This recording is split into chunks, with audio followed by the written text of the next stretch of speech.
So it looks like we're finally going to get the details of Russiagate. Like, what was that? It seemed manufactured at the time. It seemed fake. It was confusing. Like, where did this come from? All of a sudden, out of nowhere, we all hate Russia and Trump is a Russian agent, something that no one had ever said before. And then it just saturated the media, and it was the only topic for a couple of years. Yes. And no one ever kind of went back to examine, like, how do you create a story out of nothing and then convince Wall Street Journal, Washington Post, New York Times to write about it every day? And I think we're going to find out now. Do you think?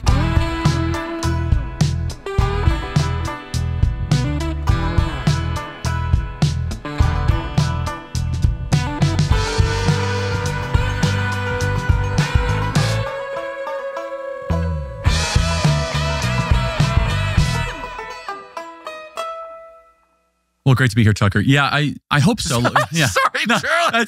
It's great to see you. Yeah, You know, as I get older, my manners just evaporate. This is like Frost Nixon. You know, it's like straight in. It's like, sorry. It's like the first question. So, why'd you burn the tapes? Or why didn't you burn the tapes? Yeah, great to be here, Tucker. Yes, I would go even a step further, because the war right now happening between Russia, Ukraine, and the West's support of it actually was an extension of Russiagate. Oh, thank you for saying that. Because part of one of the unintended consequences of Russiagate, not unintended, I think actually intended, but unintended from our perspective, because we were so focused on the Trump component, was how it was desensitizing the Democrat Party to hate Russia. If you think about it, Donald Trump was the worst villain ever in the history of the world, according to the Democrat Party. So they needed to have an explanation as to how this guy won. Because, of course, it can't be the fact that they deindustrialized Wisconsin, Michigan, and Pennsylvania, flooded the country with a bunch of illegals, and allowed opioids into the country. There must be another reason. So they tried Cambridge Analytica first. Do you remember that was the first attempt? Yes. The Cambridge Analytica thing, that it was Donald Trump's ability to get in the back end of Facebook.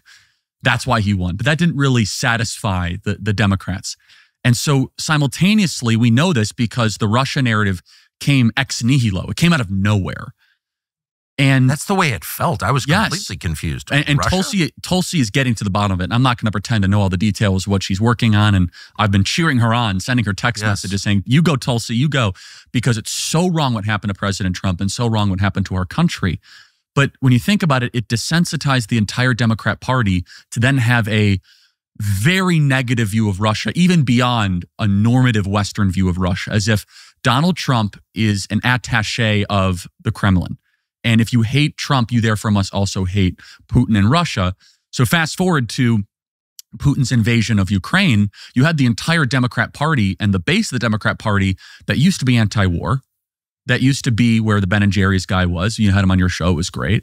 But the rank and file kind of had a subdued response at best to the financing of the Russian-Ukrainian war, largely because of Russiagate. Because so many base members of the Democrat Party and the activists were led to believe that Donald Trump only became president because of the assistance of the Kremlin. So smart. And can I just add one parenthetical note that a lot of them were pro-Russia when it was Soviet. Correct. Because the Soviet Union was above all anti-Christian. And then when the country became Orthodox again, it was easy to hate it again. Yes. And you know this, you helped lead the, I don't want to say even anti-war, just the skepticism from the West viewpoint that why are we sending all this money to Ukraine? Is it good for us? That used to be a left-wing thing. That used to always be driven from the base of the Democrat Party. And from AOC to Elizabeth Warren to Bernie Sanders, they were largely silent on the amount of money that we sent to Ukraine. So why? Is it because they started to love war? No, it's because Putin became an acceptable villain for the Democrat Party. Because they made the archetype of villain and the archetype of Putin and Trump to be kind of one and the same. That all goes back to Russiagate. It goes back to the lie of the dirty dossier. It goes back to how our intel agencies were then used inwardly against us. And that has really been the story the last 30 to 40 years. And you deserve a lot of credit for covering this, which is our intel services are supposed to gather intelligence and defend the homeland and to keep us domestically safe. But it turns out they're actually more about picking winners and losers in American elections and to thwart the will of popular sovereignty. So I hope that we get to the bottom of this, because we are still dealing with the the real world ramifications, you have to wonder how many Ukrainians and Russians, by the way, because people are dying on both sides of this war that are made in the image of God, are unnecessarily dead because of what our intel services did in 2016 and 2017. I don't think that can be said enough. Thank you for saying it again, that our position, I would say the war itself, I mean, I think the Biden administration provoked Russia into it by declaring that Ukraine was going to be part of NATO. That's my interpretation. I think it's true. But even if you don't buy that, we seamlessly moved from no war with Russia into an actual war with Russia, and very few people said anything about it. And I think the reason they didn't is because they had just spent the last 3 years hearing about how Putin was the worst person in the world. He was our main enemy. Not the Chinese, actually. Not the Indians. Not anybody else. No, it was Russia. So do you expect that people will be held accountable for it? I hope so. I mean, look, I don't know what's in the details. I don't know what's in the documents. We kind of have a little bit of a teaser. We saw last week what Tulsi said. She said there's more coming. And basically what we learned last week, for everyone that was hopefully enjoying your summer, not glued to your phone, nonstop over the weekend, we learned that Obama personally ordered an intel report. It's like, hey, was it true that Russia was behind this election?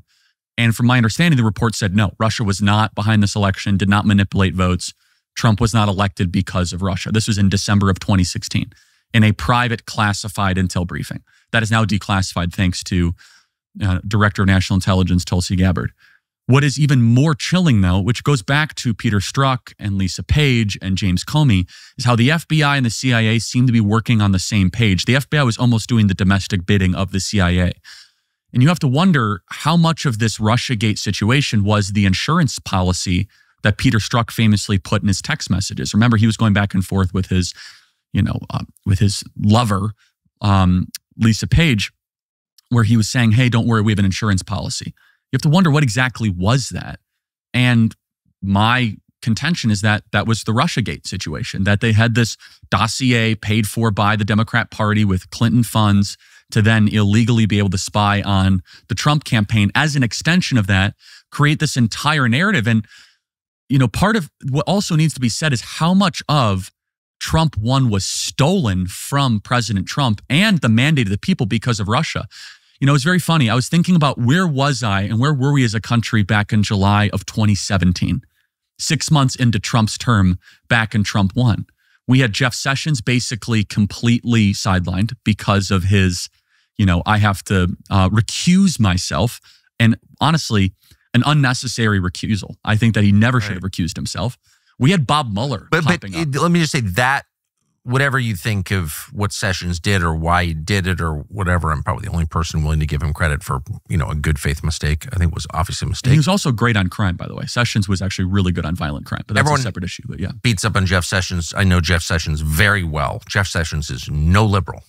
Jeff Sessions is a really decent man. Jeff Sessions made a big mistake, in my opinion, by recusing himself, but he didn't do it to sabotage Trump. He was the first senator to endorse Trump. He loved Trump. So whatever, the whole thing was a tragedy. But my point is, wherever you stand on that, it separated the president from his attorney general. And then Rod Rosenstein was running the entire DOJ. You know what I mean? That true Trumper, Rod Rosenstein, right? So we had Rod Rosenstein. Pride of Baltimore, yes. Right, exactly. As good as it gets. So Trump was without a Department of Justice with his first term at this point, basically. Gosh. We had Bob Mueller like lurching back under the surface, like coming back from, they brought him out of retirement. And he was kind of in a Biden state at that point. Remember his interview? You didn't know where he was or what was going on. Poor man, yeah.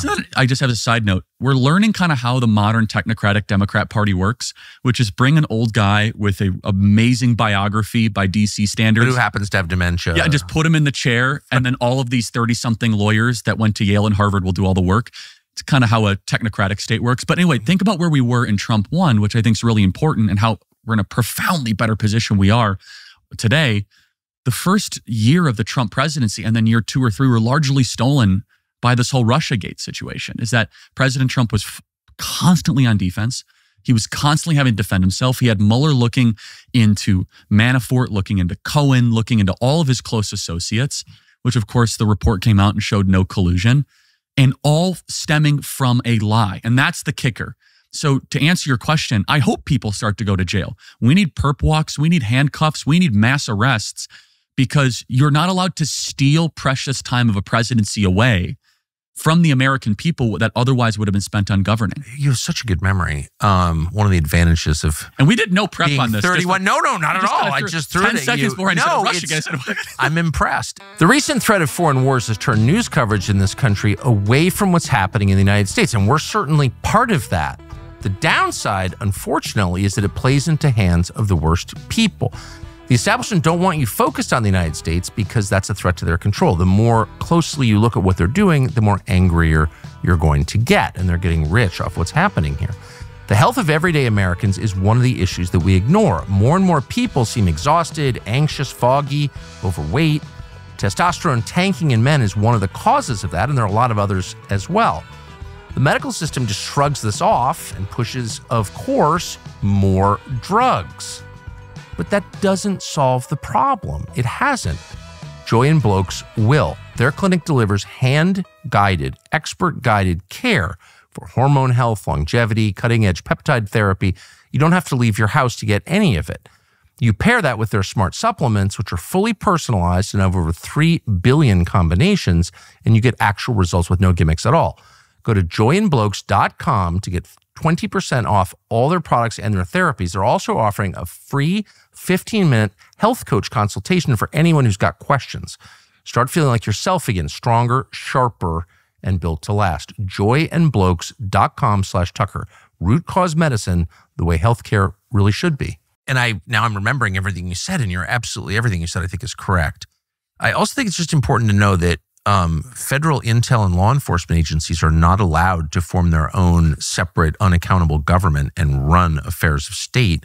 That's a nightmare scenario that puts you in a dictatorship, yes, totally insulated from the public. I mean, voters have no way to control that. That's not a democracy. That's a dictatorship. And that's where we are. And I just feel like it's important to expose that and to punish those responsible. Without a doubt. And this is now the big fight in front of Trump too. And everyone knows it. We ran on it. We said it. And I think we're now going to get massive action in that direction from hopefully Cash and Dan and Pam Bondi and Todd Blanche, the whole gang. They're focused on this. And I think they're looking for the right place to strike, which is who actually runs this government. Exactly. The first term, we were kind of under this very naive idea that the people run the government. That's what I thought. And then we were like, well, it's the lobbyists. And you're right. Right, yes, exactly. remember? It's the lobbyists. It's K Monsanto. Street. Right. It's right. K Street. It's like, yeah, okay. That's so true. But after, I think, 7 or 8 years, and it's taken time, we're finally back to where a lot of the Hillsdale crowd has been, and Dr. Larry Arnn has been, to his great credit. It's the administrative state and the intel agencies. Yes. It's this fourth branch of government that the founders never created, they never designed, there was no intent for. And that fourth branch of government is unaccountable, has unknown biographies of people that are running it, and they're there for unlimited amounts of time. There's no term limits. They're not elected, and they're unelected. There are, and I don't want to put you in uncomfortable situations. You don't need to comment on this, just brief aside, but we actually have civilian control, the control of elected leaders over those agencies, the president, of course, but also members of Congress. Mm-hmm. We have the committees. Intelligence boards, too. Right. And we have something called the Senate Intel Committee. Right. And the person leading that, Tom Cotton. You don't have to comment on that. I think Tom Cotton's one of the most sinister people in the U.S. government. It's like your job is to make sure the CIA doesn't form its own separate, unaccountable government, and yet he's all in on CIA, where his wife used to work. Like, he is serving CIA. And what about his constituents in Arkansas? What about the rest of us? Why isn't the guy in charge of keeping the CIA's behavior within constitutional bounds accountable to the President of the United States? Why isn't he doing that? And I just find it enormous. And I know that there are lots of good things about Tom Cotton. He's a nice guy. He's very smart. But like, what the hell? Why does no one say that? And let me say this also. There are whispers that this next bill is going to be passed, whatever like perfunctory bill they have to pass, is going to try to neuter DNI. Is that they want to try to wall off CIA Liberty Crossing. wants Tulsi Gabbard, Joe Kent, and the other people, the director of National Intelligence, and that whole apparatus, which was created after 9/11. Which is hilarious because it was created by the worst people. Exactly. And now it's actually it's a central nervous system for us to look under the hood, and they know it. Right. And so again, I don't know all the details of this. Someone texted me yesterday and they said, hey, we have to make sure that Tulsi does not get basically, neutered in this whole process, that it just kind of becomes a ceremonial. She's the one person you shouldn't doge. No, in fact, Tulsi, and this is very important, the intel agencies by far have the least proportional civilian control versus careers. That's exactly right. CIA has like 3 or 4. And Ratcliffe is, fighting for his life there. And it's like, who runs, you have all these unknown amounts of people and what are they doing? And it's a black box budget. And I believe that all roads lead back to the intel agencies on all this stuff. And so, but Tulsi is now getting under the hood. This revelation of Russiagate is massive. It's huge. I know. And God bless her for doing this. And I know the president cares about it personally, as he should, because how much of his life and his energy was just spent defending against a fabrication, not a fabrication of the Chinese Communist Party, by the way, not a fabrication of our adversaries, a fabrication of our own government. That's what makes this so sinister, is that our own government was turned against the duly elected president. So here we are now in the year of our Lord 2025. Who's running the United States government? Great question. And President Trump, he is now the hunter. He was the hunted back in the first term. I know what the grassroots want. I know what President Trump wants. We need perp walks. We need arrests. We need accountability. And if we do not smash the administrative state and the deep state in the coming 6 to 12 months, then we're actually not going to bring this entire intelligence apparatus to heel. We have to lance the boil because it's gone so out of control. And I can tell you, they are deeply fearful of this movement. They know that we are aware. They know that we are noticing things, that we're seeing patterns, that we know how powerful the intel agencies have become. And so that's why I think Russiagate really matters, is that it's a way to hold them accountable, to see how dark and honestly demonic their activities have become. Yes. And hopefully an opportunity to fulfill a mandate that President Trump ran on, and I still know believes to this day, which is to bring the deep state to hopefully smash it, or at the very least bring it back into balance. And the deep state is the intel agencies. Well, that's the shadow government, right? CIA. It's not the deep state. Look, it's not the education department. If I could chime in, so there's 2 types of deep state, right? There's the Department of Education deep state. They just slow things down. That's their only. They leak and they delay. Right. That's it. That's the deep state of the Department of Labor. So you're getting some sort of executive order we don't like. We're going to leak it to the Washington Post. We're not going to do what you tell us to. We're just going to delay and we're going to last. Okay, fine. We can deal with leaking and delaying. The third of which, though, which the Department of Labor is not doing, they're not configuring their agency against the sovereign. No. Right? And they're probably not killing anyone. No, exactly. So the intel agencies in its inherited composition from Joe Biden and how it's been for the last 40 years, leaking and delaying, they're like, that's child's play, okay? We're going to go do dirty dossiers. We're going to spy. We're going to employ feds. We're going to use special agents, double agents. We're going to use Five Eyes. We're going to rely on our foreign partners to spy on Americans domestically because we can't do that, and they'll share the intelligence. And so a lot of focus kind of goes on, let's just say, the lazy slop of the people at the Department of Interior. Yeah. Okay, fine. We can clean that up. God bless the people that want to do that. But if we do not focus the energy of this movement on the administrative state, then we are going to have elections in name only. And I know the president understands this because he lived through a thwarted first term largely because of the intel agencies and what we would like to call the shadow government. No, Trump has 97 charges against him, all in? Yes. And we still don't know what happened on July 13th. And we certainly don't at Butler. That's exactly right. Why don't we know that? Do you know? I don't know. And I know that we have the right. We could not have better people in those positions. At the top. Like, Dan Bongino well. I could speak very high for his integrity. Oh, I love Dan. Yeah. And so they need to act on this. Yep.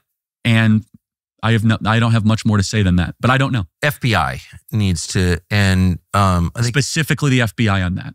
Yeah. And the FBI is stonewalling, and it's not Bongino. It's not Kash Patel. It's that I know of. I mean, I don't know actually, but I know that they're stonewalling on that. And I think it's very weird.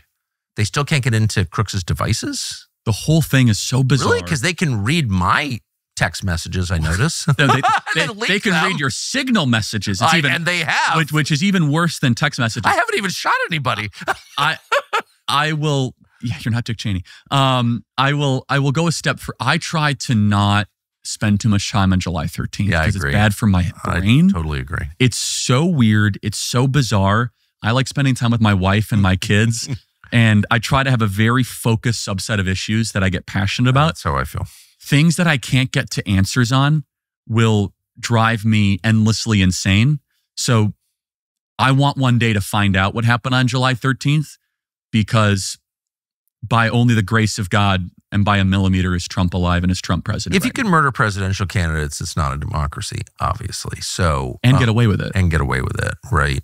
But they just can't get into his devices. I mean, he had no social media profile. How did he get on the roof, and how was it unguarded? And and then it was 2 days before the Republican National Convention. It felt, again, if you were to kind of go in a dark place, which again, this is all speculation, it felt like, well, this is our last chance before he's the nominee. Yep. Because you know what happens once you're the nominee? You get Secret Service protection. Yep. And this is an unknown element of this. Literally, as soon as you get to become the nomination, by bylaws of Secret Service, whatever, you get equal presidential protection. So he had a bunch of like DHS hangovers. You know, no offense to the people that were protecting him on the day of Butler, some of which did a great job, some of which are not people I would necessarily, you know, go to war with. No. Just, you know, more of the TSA agent mold than the Secret Service agent mold. And again, that's not a criticism of them. So if you want to get like really dark and go in that direction, you have to ask those questions. But I try not to focus too much on Butler, because I think it leads you in a place where you ask more questions than we have answers. I have the same instincts. So we want to brag, but this has got to be the most pro-dog podcast on the entire internet. They're almost always dogs, actually, just off camera. So dogs are non-negotiable. Dogs are the best, and people who love dogs really, really love them. We can relate. And so for that reason, we are thrilled to announce a new partner called Dutch Pet. It's the fastest growing telehealth service for your pets. It's on a mission to create affordable, quality veterinary care at any time, no matter where you are. They'll get your beloved pet what they need, and they do it at a high speed. And by the way, if you ever brought your dog to the vet, the dog doesn't like it. They can smell the darkness sometimes. It's true. Sometimes you have to go to the vet, but if you can avoid it, you should, and you want to. And Dutch.com has vets who can treat over 150 animal conditions with just 10 minutes on the phone. You never have to leave home. You never have to scare or upset your dog. No wasted time. You don't have to wait weeks for an in-office appointment, and you don't waste money. Unlimited visits and follow-ups for no extra cost. Free shipping on all products for up to 5 pets. Membership starts as little as $11 per month, and Dutch.com saves most customers nearly $1,000 a year. We use it. It's awesome as dog owners. It sounds too good to be true, probably, but it's absolutely real. Visit Dutch.com/Tucker to learn more. Use the code Tucker for up to $50 off your veterinary care plan per year. That's a year of unlimited vet visits for $82 a year. Your pets and your wallet will thank you. This is going to change the game, and we're proud to be partnered with them. So you are, I think, well, you are more in touch with young voters than any other single person in American politics, certainly on the Republican side. You're way more effective than the RNC, though I think they have a bigger budget than you. We get along great with them. Now, I'm not quite sure what that. Well, then I don't want to cause you problems. I have no idea what do they do. Back when Rana was running things, we did not. We were very vocal about getting rid of Rana McRomney, but I think you're the most effective Republican organizer. Certainly among young people you are. And you deal with them, and you wade into the crowd, and you go to college campuses, and you debate people, and you have a tactile sense, I think, of what younger voters care about. And so I'll just ask you the obvious question. What do they care about? So there's a race against the clock that's happening right now. And I think President Trump is uniquely suited to fix it. He has to fix it, which is, can we reorder the economic reality of under 30s before dark political radicalization sets in? The economic reality. Correct. It's there's a topic that's never broached. Well, here we go. No, but it's just interesting it's interesting that's your first answer. The economics. I have always noticed, and I am insulated from a lot of that stuff. I'll admit I don't really notice. I would be otherwise if I didn't spend as much time, because we do very well. We're in the top income bracket. So I just noticed no one talks about it. So I think that's weird. People used to talk about economics. They don't anymore. So you think that's economics is the number one issue for young people. Oh, if we don't address it, we go to dark places. What does that mean? So a couple things. Number one, the rise of Mamdani should be it's a coming attraction of what is coming next. Who's Mamdani? Zohran Mamdani, the the Muslim communist that is running for mayor in New York City, who obviously there's a whole rabbit hole we can go down there. He just looks kind of be like central casting, and his ideas are terrible. He wants the city to run the grocery stores, all that. But I think everyone's kind of, not everyone, but most people are missing the point of really what this is. This is yet another distress signal by young people to say, hey, if you're not going to fix our life economically, we're going to get very radical politically. Now, let's take a step back. President Trump won the youth vote in many states across the country, in many battleground states. Now, Tucker, 12, 13 years ago when I started Turning Point, if you would have told me that a Republican running for the presidency would be winning the youth vote in Michigan and in Arizona, I'd say, no way. It's an incomprehensible accomplishment of what President Trump was able to do. One of the reasons he was able to win younger voters and younger men, especially in big numbers, is that they were trying to get their leaders' attention.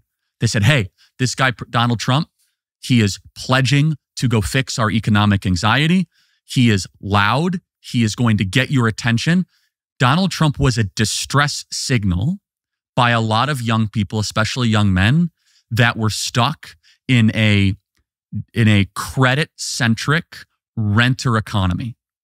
And again, this is what is the rise of Mom Donnie. It's just another iteration of this, only from the left, which is a credit-centric renter economy. Yes, which is the way that we need to focus, that we need to kind of frame this. And conservatives, I think I know why, are just so unwilling to have this conversation. And I'm not even going to get into what we should do about it. I think I have some good ideas. And trust me, I'm not a socialist. I'm a market guy. I like capitalism. I think markets are good. I think entrepreneurship is good. But we need to kind of paint this picture first, because I think I know this for certain, so many people in DC have no idea what I'm talking about when I bring this up to them. And secondly, a lot of people over 50 think this is a foreign concept, and they think, quite honestly, this is just the complaining of young people that don't want to work. So let me kind of paint this picture. It is harder than ever to own a home. We know this, but how much harder? Back when my parents had to go own a home, the price of a home— How old are your parents? They're early 70s. Yep. So late 60s, early 70s. So baby boomers. Yeah. And great parents, by the way, phenomenal upbringing, great values. So back when they wanted to go buy a home in their beginning income years, 1970s, 1980s, home prices were on average about 3 times the average income in America. They are now 7 times the average income in America. Rents have gone up inflation adjusted from about $900 a month to now about $1,500 a month. Inflation adjusted. Inflation adjusted. The age of a first-time home buyer in 2008 was 30 years old. It is now 38 years old. First-time home buyer. So when we have a picture of a first-time home buyer— and that's scary. You think of, kind of a toddler in one arm, a dog, you're trying to figure it out. 38 years old. So what is causing this? Well, number one, I don't want to get like too Ron Paul libertarian, but the Federal Reserve pumping in cheap money post-2008 has just been a catastrophe. We have spent too much money, borrowed too much money. We have deteriorated our currency. And the purchasing power every generation is getting weaker. So your dollar is actually going less and less as far as it has year over year. So then what is the consequence of this? So you have a generation that is renting a lot more than it's owning. So when you do not own something, why would you defend it? So you find then political radicalization start to seep in, because an entire generation is getting routinely cynical year over year as their net worth either stays at 0 or goes into negative. Now, my question for every Republican senator and congressman watching this: if you do not know these 4 letters, then you are not doing your job. BNPL. Do you know what that means? No clue. Buy now, pay later. Buy now, pay later is how 60%, according to surveys, of Generation Z is paying for things month to month. They're not credit cards. So this is not regulated by credit bureaus.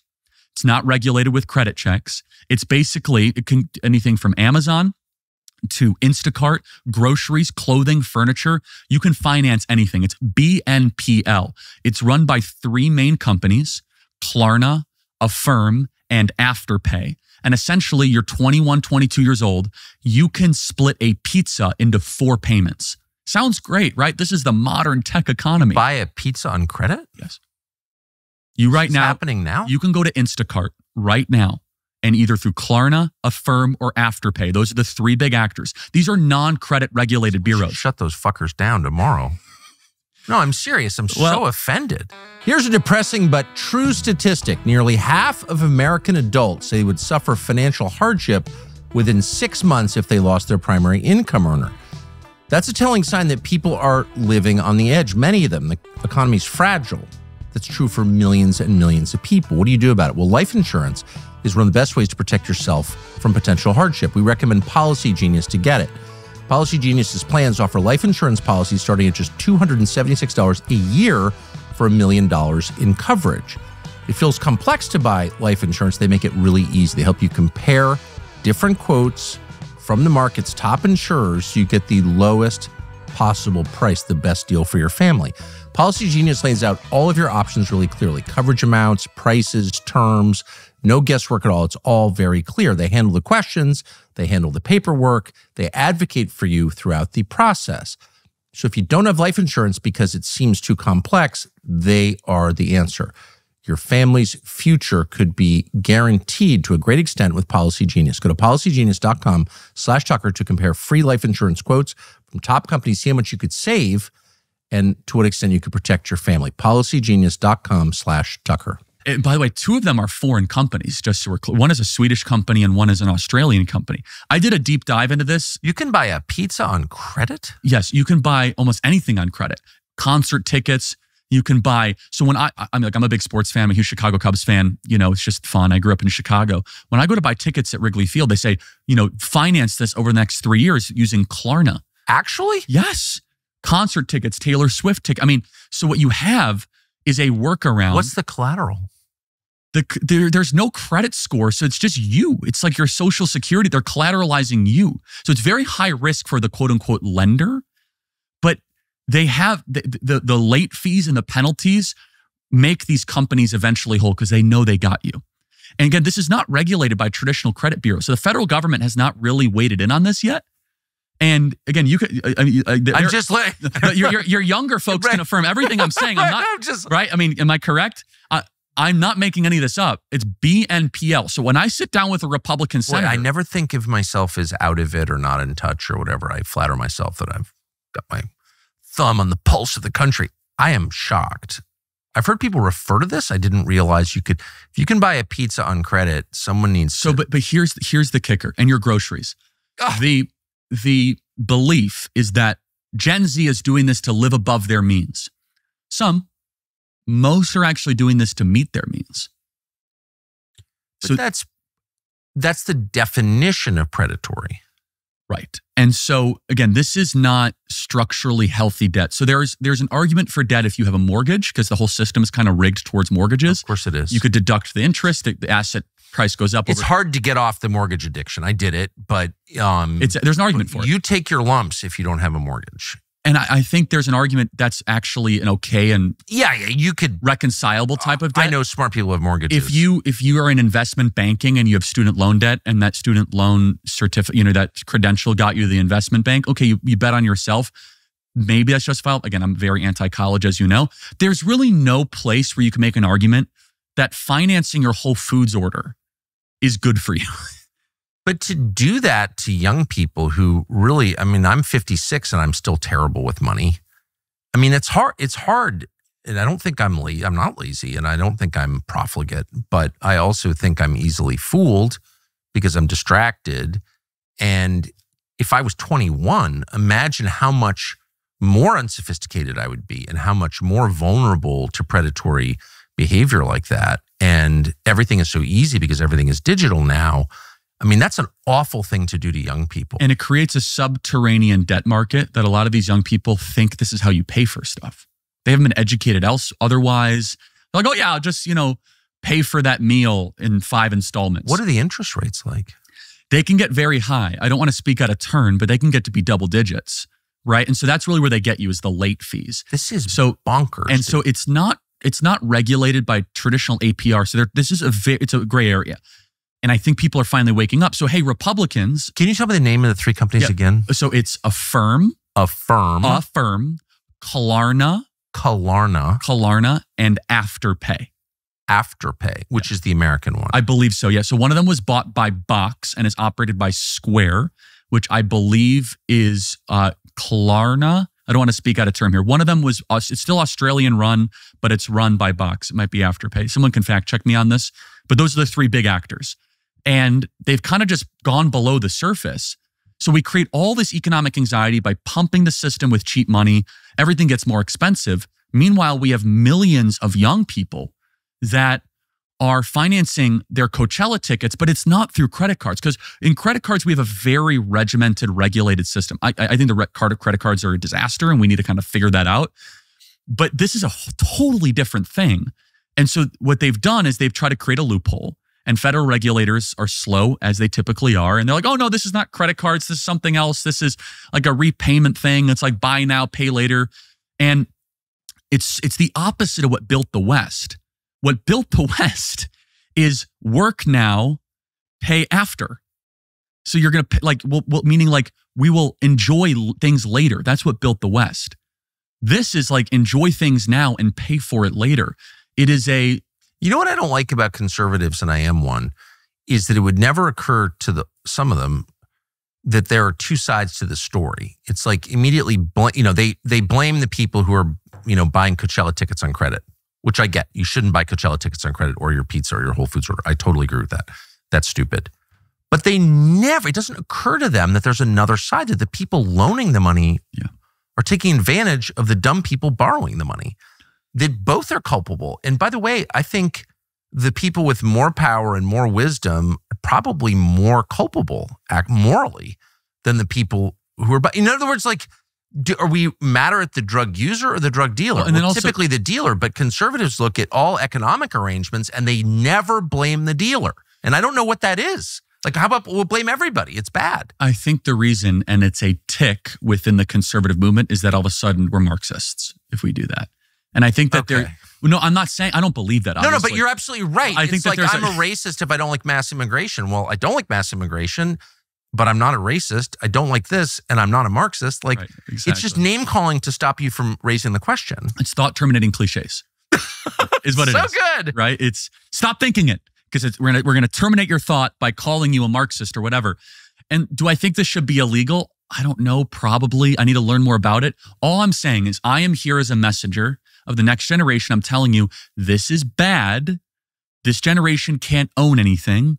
They owe so much more money than generations prior. This is the most indebted generation in history. And I double checked that. Gen Z owes the most money in any history, any generation in history.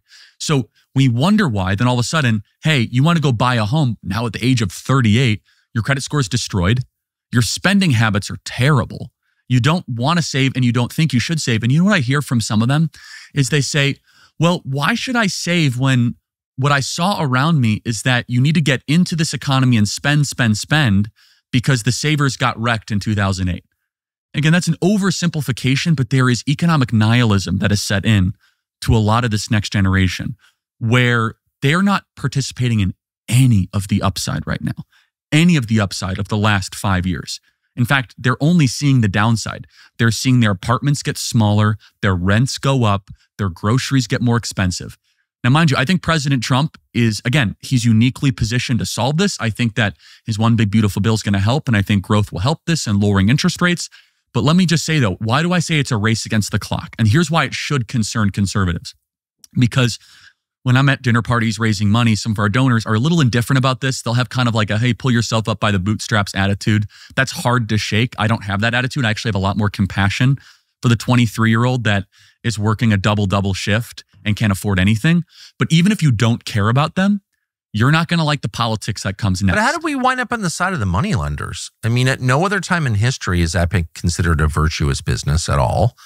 I know a million people in that business, finance we call it, but I don't understand why they became immune from criticism. And there are places where, I borrowed a lot of money in my life and I'm grateful for it and all that. But I don't think it's virtuous. And I don't think we should say that it's virtuous. And I don't think the people who do it should be above criticism. I don't know. Why is the right participating in basically a cover-up of a crime against people? Or even like from my perspective, why is the right so blind to the suffering of the young people that just gave you a Senate majority? Oh, fair. Good question. So Roe v. Wade was overturned 3 years ago and people celebrated, but the battle over abortion is not over. In fact, did you know that abortions are at a 10-year high? In a lot of ways, it's the saddest thing that happens in this country. The birth rate falls and the killing of children accelerates. It's awful. Preborn is fighting this trend. They're expanding their life-affirming care in the darkest corners of the country to help women and save babies. Now, the abortion mafia don't want women to think about what they are carrying. They want them to think that ending the pregnancy will solve all of their problems, but that is not true. 11% of women who take the abortion pill, for example, go on to suffer serious health consequences. And that does not include the emotional and moral consequences. It's bad. It's ending a life. So when you give to preborn, you are not just saving a baby, you're saving a mother too. Preborn has already rescued over 350,000 babies. There are still many, many more who need help. Dial pound 250 and say the keyword baby to support their cause. That's pound 250 baby. Go to preborn.com/Tucker, preborn.com/Tucker, because children are the greatest gift, period. This is a generation that just put you in charge of all your committees. Young people, thank you. You should be saying, thank you, younger voters. You voted Republican in overwhelming numbers. That's one of the reasons, again, I like Dave McCormick a ton, so I'm not throwing him into this, but younger voters helped put Dave McCormick as a U.S. Senator. And I think he gets this more so than most. Donald Trump built this movement of younger voters that galvanized the nation. Again, this is the untold story of the 2024 election, is how Donald Trump won the youth vote in so many parts of the country. Okay, so what are they experiencing? They own nothing. They're renting constantly. And they're involved in this scam of a credit-based economy. Everything is based on credit. And so then what it does is it deteriorates your capacity to have equity. And so, again, I'm not here to propose like a solution of all these different policy requirements. All I'm saying is, how about some national attention for this?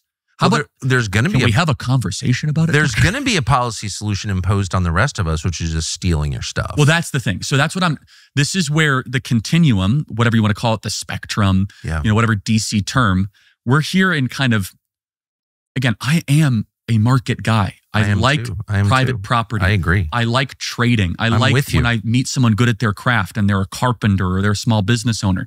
I actually want to save markets.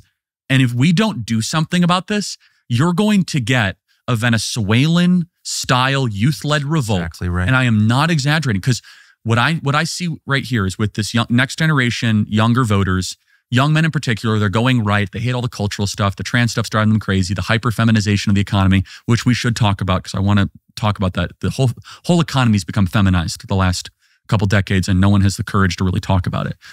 And that's not just female empowerment. It's more than that. No, because we went from blue-collar jobs to pink-collar jobs. Okay. I don't want to, I can't wait, but I'm sorry to interrupt. We could talk about pink-collar in a second, because that's super important, because that's because male unemployment is significantly higher than female unemployment. But let's put a little button in that and just revisit in a second. Political radicalism needs a catalyst. Political radicalism does not come out of peace, prosperity, rising wages, stable families, church attendance, and happy people. Happy people, grateful people do not get behind Vladimir Lenin, and they certainly don't get behind Chavez or Castro. That's right. People that own nothing, that feel like their property is diminishing, or they don't have property, or their dollar is diminishing in value, they start to look for alternatives. And so the political project in front of us as conservatives should be, how do we actually de-radicalize the country in the next couple of years? That's my obsession. And that's why I say I try not to think about all this other stuff, because it just, it's such brain space. My number one obsession is I know what is coming next, because nobody spends more time on college campuses than me. I hate to pull rank on that, but I spend 100 hours a semester on college campuses. And you're getting no credits? No, I get no credits for that. I still don't have a college degree. I love that. No, but I listen more, and that's the thing. I know hey, people ask all the time, hey, why do you do these campus events? Why don't you just give a speech? Because I listen as much as I talk. And I put my microphone down, and these videos have been seen around the world and people have grown familiar. But almost all of them are like, Charlie, I don't know what to do. Like trading crypto till 2 a.m. And kind of, betting that the Green Bay Packers are going to win the Super Bowl. That's not enough for me. Charlie, what can we do? And one of the reasons they voted for Trump is they said, President Trump, please reorder this economy for us, because it's severely disordered. And so the Republican Party currently is focused on a lot of stuff. I get it. You have a lot of constituencies to serve. But we have participated, we being the body politic, the last 20 years, especially the last 10, in a concerted effort of intergenerational theft. And if you don't care, Mamdani is just the beginning. So someone, in the next 10 years is going to shut it down because the public doesn't want this at all. They don't want shut what down? Shut down just the parasite economy. Because it's going to get shut down. And everyone participating in it knows that. They're trying to steal as much as they can before it gets shut down. So the question is it shut down by Teddy Roosevelt or is it shut down by Hugo Chavez? Well, and here's the brilliance of Teddy Roosevelt. So there's a lot of anti-Roosevelt fervor on the right. There is? Yeah. Why? Well, not a lot. I should say amongst the intellectuals. They're the worst. Why do they dislike Teddy Roosevelt? So part of it I get. Part of it is that he was... The war craziness?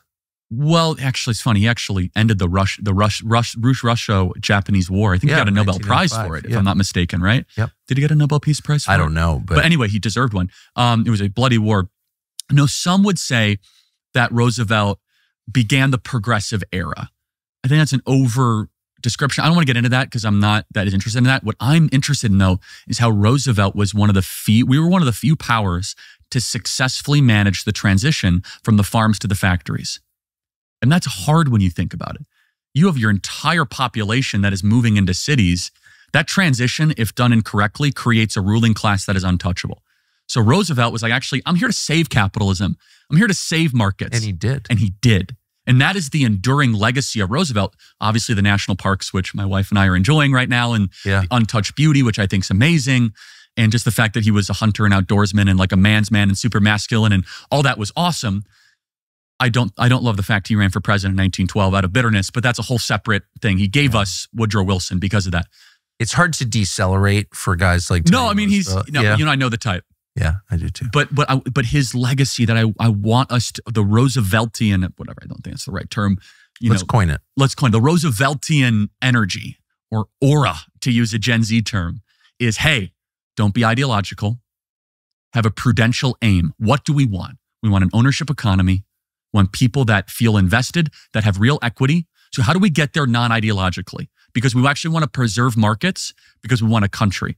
What I commonly say... Are people listening to you? I hope people in charge are listening to you. Well, the president listens to me. He's amazing.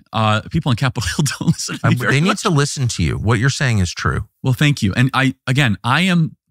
This is going to sound really cringe, but like in some ways people have compared me to like Paul Revere, and it's like I'm warning of something that is coming. Like the Bolsheviks are coming.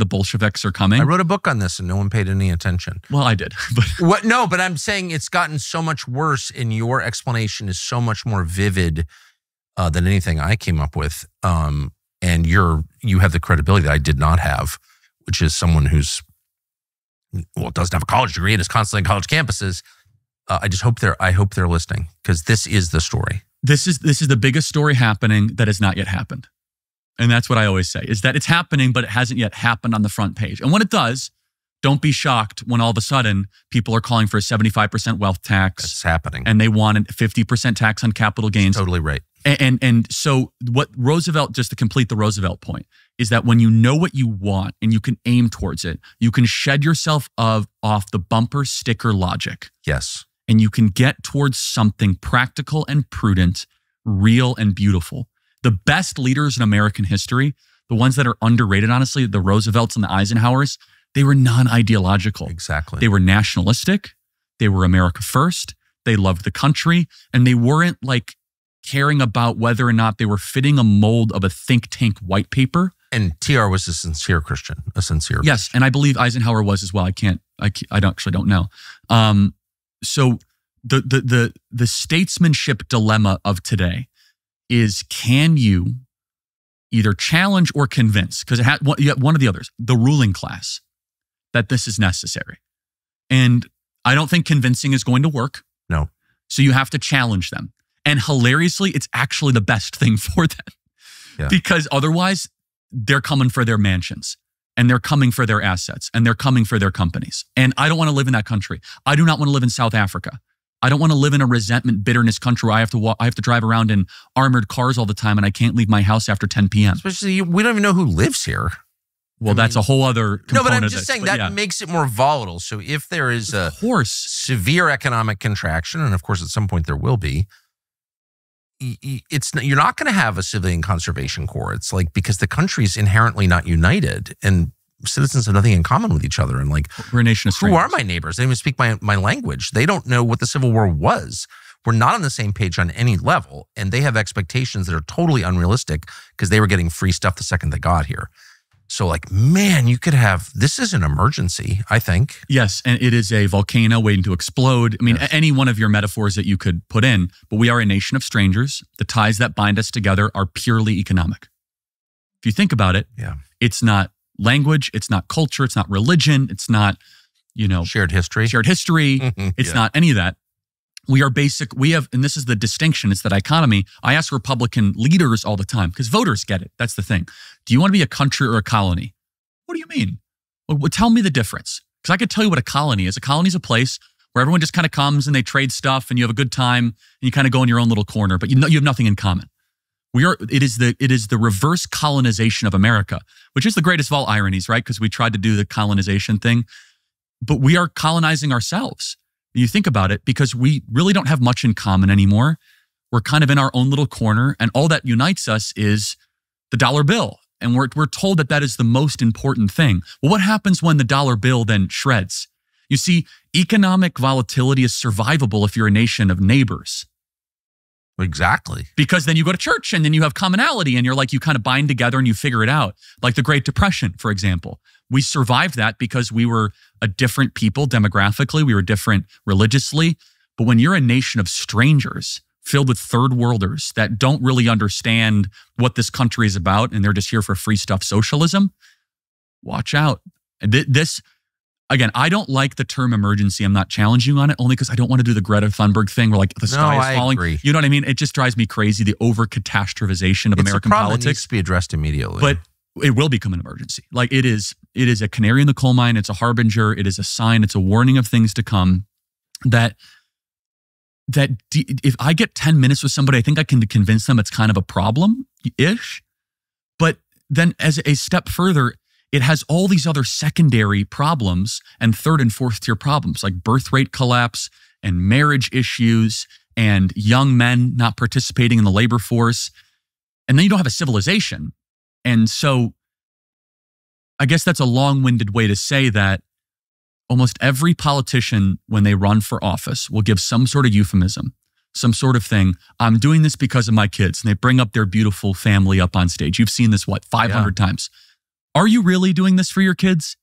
Are you really doing this for the next generation? Because if you were, you wouldn't be doing what you're currently doing.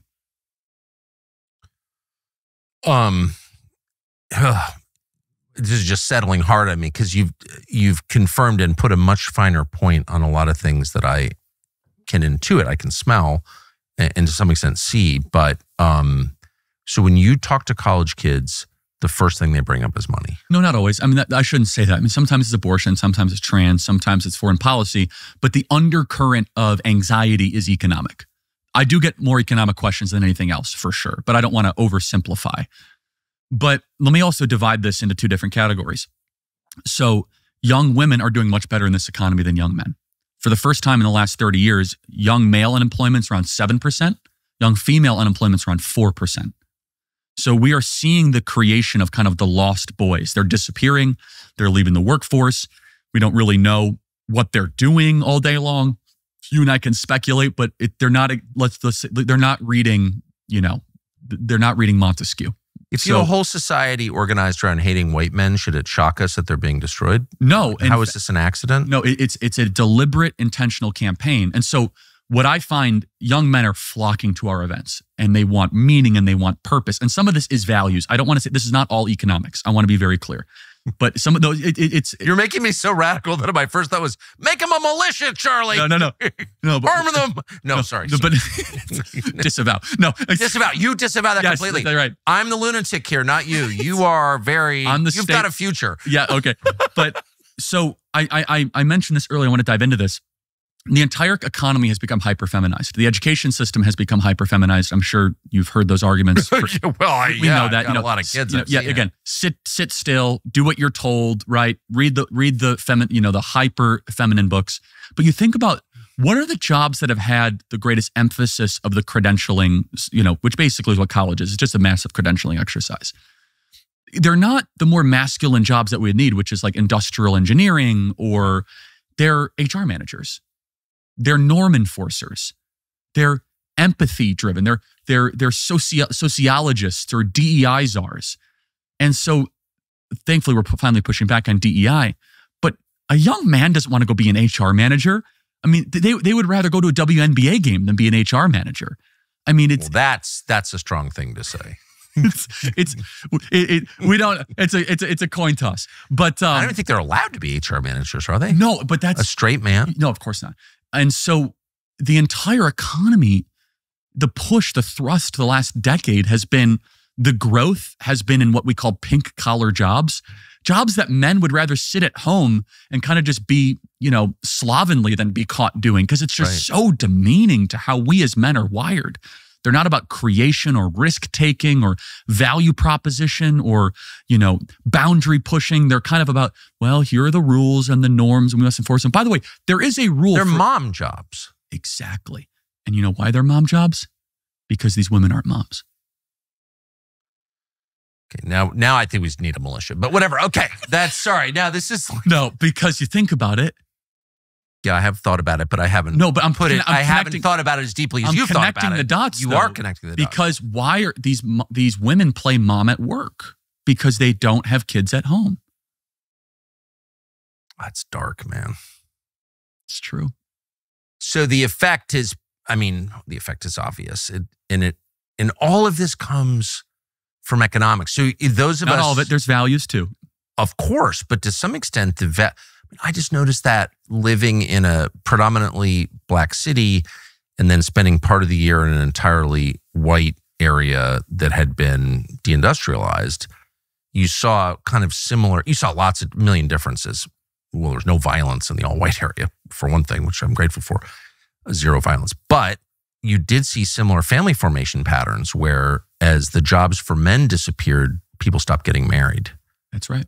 And so what I thought was purely about values, like decent people get married when they have children. I totally agree with this, yes. Turned out to be partly about values, but also the values were shaped by the economic realities. Yes. And women don't want to marry men who make less than they do, so they didn't get married. It's the same reason why women don't like dating guys smaller than them. Exactly. Because they know intuitively at some point they're going to be pregnant and they're going to be vulnerable and they want a man to be able to defend them. Yes. And so again, women my wife is right here, they have an interesting way of communicating.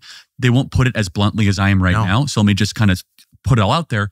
Women deep down want to be protected and served. Of course. And so they don't want a guy that is earning less or that at some point they feel as if they're going to have to provide for. Of course. That is very off-putting. So Scott Galloway, who's a man of the left, he's actually done some really good scholarship on this. He's from NYU. He has a really important point that I think is necessary to hone in on. When women get disenchanted in the dating pool, they focus on friendships and work, which is totally true. They pour all their energy into either friendships or in work. We see that. Right. When men get disenchanted with the dating pool, they pull out from society basically altogether. Because you know why? There's like a hint of embarrassment and shame. Not just a hint. More than it's the definition of shame. And so you can't provide, you've failed. So the women are they're more likely to graduate college. They're more likely to close on a home. They're more economically secure. They're also simultaneously, many of which are miserable. We know this. They're the most incredibly addicted to antidepressants and suicidal ideation. The numbers speak for themselves. The most miserable women of the West are those that are unmarried without kids. The numbers know that. They speak it out. And again, this is materially true. We see this in our life. Well, the rate of diagnosed mental illness is like off the chart. Yeah, and I think part of that is just confirmation bias. I think we're looking for more of it, so people think they have it more. But I will also say that you and I both see it. They're unhappier. This is an unhappier generation. Yes, and let me just be clear. I think most diagnosed mental illness is a total lie. Some of which is legit. Of course, you and I both know is real, but I mean, whatever. That's a whole separate. That's a whole separate. Yeah, I would refer everybody to Laura Delano, who was diagnosed with profound mental illness and recovered. I had a conversation with her earlier this summer that was one of the most, I'm still thinking about it. Let me just put it that way. So it's Laura Delano, as in Franklin Delano Roosevelt. I'll have to check that out. It's worth it. It's worth it. Anyway, sorry to interrupt. No, and so the entire configuration of the West has been to put men down and to put women up. And so what are the consequences of that? Declining marriage rates, declining fertility rates, and then a disordered mess. So I keep on going back to that word disordered. I think it's a very important word. We could use chaotic or we could use bedlam, but that is what young people are feeling. They can't always put it into words, but they're like, Trump, MAGA hat, something's wrong. Let's go to the Charlie Kirk event. And they're trying to like piece this all together. They know something is just so off. They're like, women don't want to date me and I don't want to date them and everything's expensive and what's going on here? So the task in front of us as conservatives, and we're perfectly positioned for this because we're not people of the left. We don't seek to destroy or to burn. We're arsonists, is to kind of reorder this, put it back together to say, okay, how did we go wrong? Too much emphasis on pink collar. So Larry Fink, who I'm not a fan of at all, from BlackRock, he said something very interesting that no one decided in the mainstream media to cover. He said, there's an urgent need right now for 500,000 electricians. 500,000 electricians. So here's a guy, the $10 trillion man. He's one of the largest funds he controls, which, by the way, he's also purchasing single-family homes, which are pricing families out of buying homes. We're going to get into that, I think, in a second, which I want to talk about. But here he's saying that there's a need for 500,000 non-college educated jobs. You're trying to tell me that we don't need more sociologists? We don't need more communication majors? And then what about media studies? Yeah, exactly. Media studies or North African lesbian poetry. And so we peel back this a little bit. We realize that one of the other reasons why men are being checked out of this whole system is that parents and the whole momentum behind young men have pushed them into a feminized system when in reality it would have been better for them to just not go to college in the first place and pursue just normal blue-collar trades, of which we have the greatest deficit in our country. But it goes, that part is this is not economics as much as it is social status. And you said this on your show once. It was a one-sentence thing I'll never forget, and I've repeated it like 100 times. Upper middle-class suburban parents do not want to tell their friends their kids are working construction. Yeah. I don't know if you even remember saying that, but no, but I was forced to work construction by my father as a child, and it totally changed my life and my outlook on everything. And I made lifelong friendships, literally lifelong. And I remember I didn't force my own kids to work construction, to be honest, because it's not even a matter of forcing. Society changed so much. Yeah, but it's almost because when you destroyed the white working class, which they did on purpose because they hate them above all for some reason. When you destroy the white working class, then you have immigrants running everything at the bottom. And I'm not against immigrants. I like them actually, but I'm not going to send my kids to work on a drywall crew where they're the only English speakers. So there's actually, it cuts off that whole, I worked in a factory, I worked at a gas station, I was a dishwasher in a restaurant, I worked construction. That's what I did in the summer for high school and college. And I was from a rich family, but that they made me do that. And it totally changed my life. But I wasn't unusual in that. I hitchhiked, they made me hitchhike too. My parents did, and that was pretty normal. And it wasn't that long ago. This was the 80s. Now you can't do that because no one else working those jobs has anything in common with your children. That's right. They're not from here. They're strangers. Exactly. And on top of that, there is a belief by upper middle class America that those are the dirtier, lower class jobs. 100%. Don't do that. They don't even speak English. Yes. So it's like not even a thing. So the barrier to entry. Have to send your kid to work at a clothing store in Martha's Vineyard because if you want to work, I'm serious. If you want a working class job, what else is there? Do you know what I mean? I know exactly. When I worked in a kitchen in 1985, everybody in the kitchen had a criminal record. Every single one. But of course, every dishwasher has been to prison for something, right? But they were all Americans and they all spoke English, and you'd like take a cigarette break with them and you could like talk to them, and they were part of your country and your culture. They were at the lower end. I'm from La Jolla, California. I'm with this guy, he's got tattoos on his neck and he's done 15 years for something awful, but like he was recognizable as an American. I'm not going to send my kids to a kitchen now. I'm sure they're better. I'm sure the Hondurans are better people than the people I work with, but they're not Americans. That's right. Ah! And so what does all this mean? If these young men stay lost, and they came out in huge numbers to vote for President Trump, and we don't give them purpose, the civilization will collapse. You cannot have a generation of young men just check out. So when Biden says the number one threat are straight white men, which he said about 1 million times, or what are the white nationalism or Christian nationalism? He's talking about young white men. That's what he's talking about. Those, me and the young men I represent. Bingo. Those are just dumb euphemisms. This is one of the reasons why. But he's afraid of them.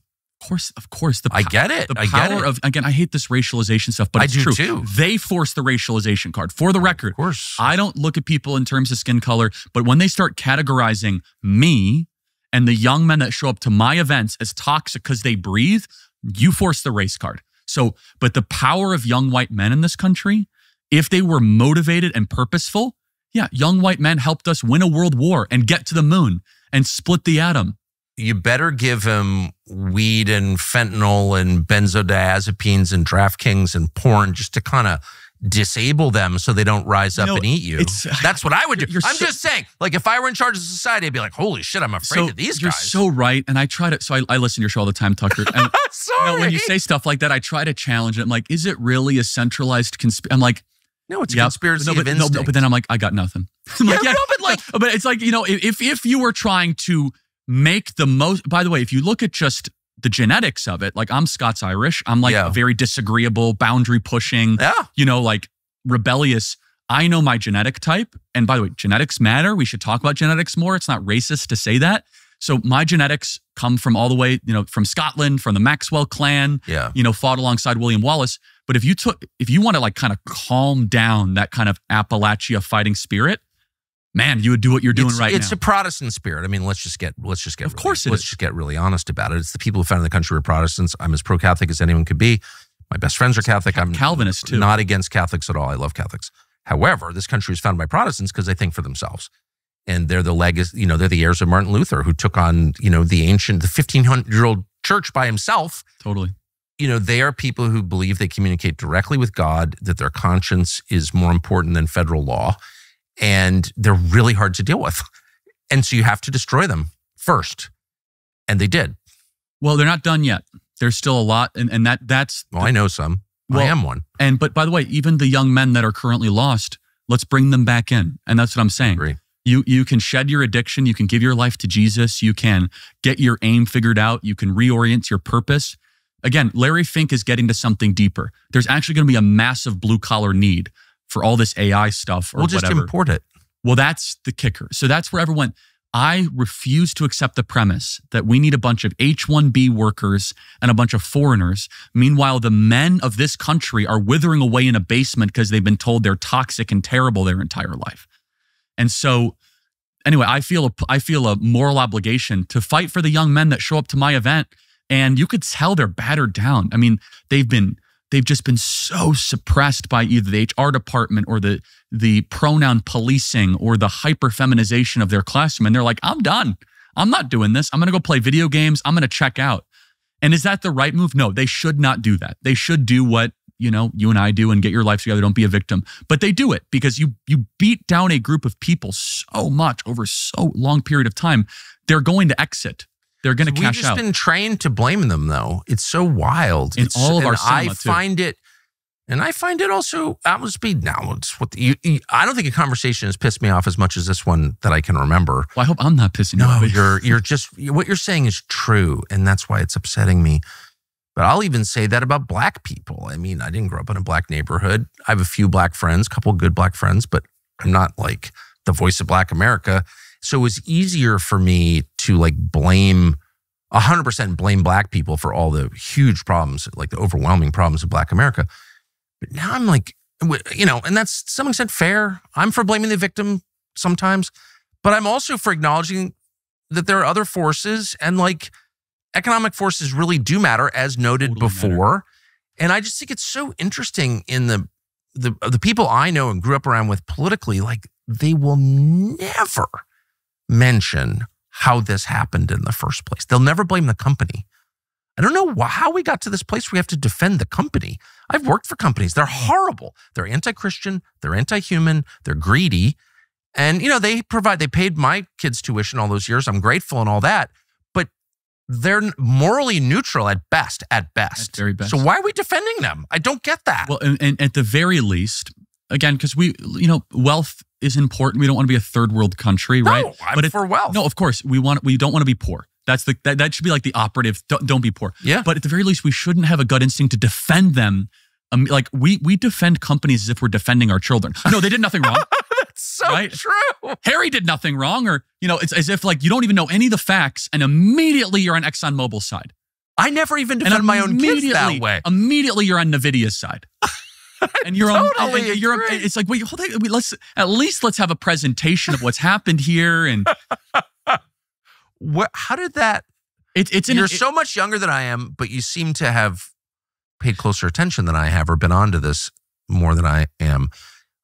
How did that happen? I think it's a philosophical inheritance from the Rockefeller-Romney takeover of the Republican Party many years ago, well before I was born. Yeah, that's my best guess. Is that there was this anti-Soviet, anti-communist, anti-Marxist belief that was, kind of the connective tissue of what was Reagan's rise in the 80s. And therefore, again, we exist on these ridiculous binaries at times, which is fine. Some things are binary, like sex is binary, male, female. Other things are not, which is there's a lot of steps in between like anarcho-capitalism and like oligarchy-run capitalism, which is what we have right now. We have oligarchy-run capitalism and Marxism. Like, there's a lot of steps on the continuum, right, from oligarchy-run capitalism to that. And so, but also if you look at the tax code, if you look at the whole configuration of the current system, which again, credit to President Trump for finally putting a working class tax cut, no tax on tips and no tax on overtime. Finally, workers get something.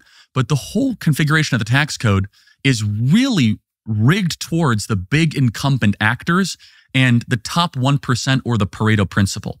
I know I sound like a left-wing Elizabeth Warren person. Who cares? I don't care. You've described the problem. It needs a remedy. But here again, let me just kind of complete, the problem should not be how are we going to get the 1% to flourish? We shouldn't penalize them. But the question should be, how do we get the bottom 50% to have a little bit better life and their kids to have a much better life and their grandkids to have an even better life than that? That's the American project, is intergenerational wealth building, is that you're going to sacrifice a little bit, your kids will be better off. And this is the kicker. Why is it that these students are showing up in massive numbers to my events? Why do they vote for Trump? This is a fact. It is the first time since George Washington that this generation has it worse off than their parents at the same age. It has not happened, not even during the Great Depression. It was about the same. This generation is significantly worse off. And the problem, this is what no one mentions. We're not poorer. So you look at all these problems, you would think, like if you're from Mars and you're like looking at all these numbers, you would think that the country's gone through like an economic tailspin the last 15 years. Like, okay, your young people can't afford homes and they're putting groceries on credit and they're killing themselves and they're socially isolated and they're addicted to benzodiazepines and Zoloft. It's obvious you guys went through like a terrible economic catastrophe. Right. Like you lost a war, yeah. No, the stock market's at record highs. Our companies are more valuable than ever. So wait, we've solved the tough stuff. We know how to create wealth, but we don't know how to create it for the generation that needs it most. If you look at the economic conditions, you would think the other conditions surrounding it are like abject poverty. These are the problems that like third world nations have. I know. Our young people can't afford stuff and they have to finance their basic necessities. And yet we're the wealthiest nation in the history of the world on the planet. We have a $37 trillion GDP. We have the greatest companies and we have all this stuff to brag about.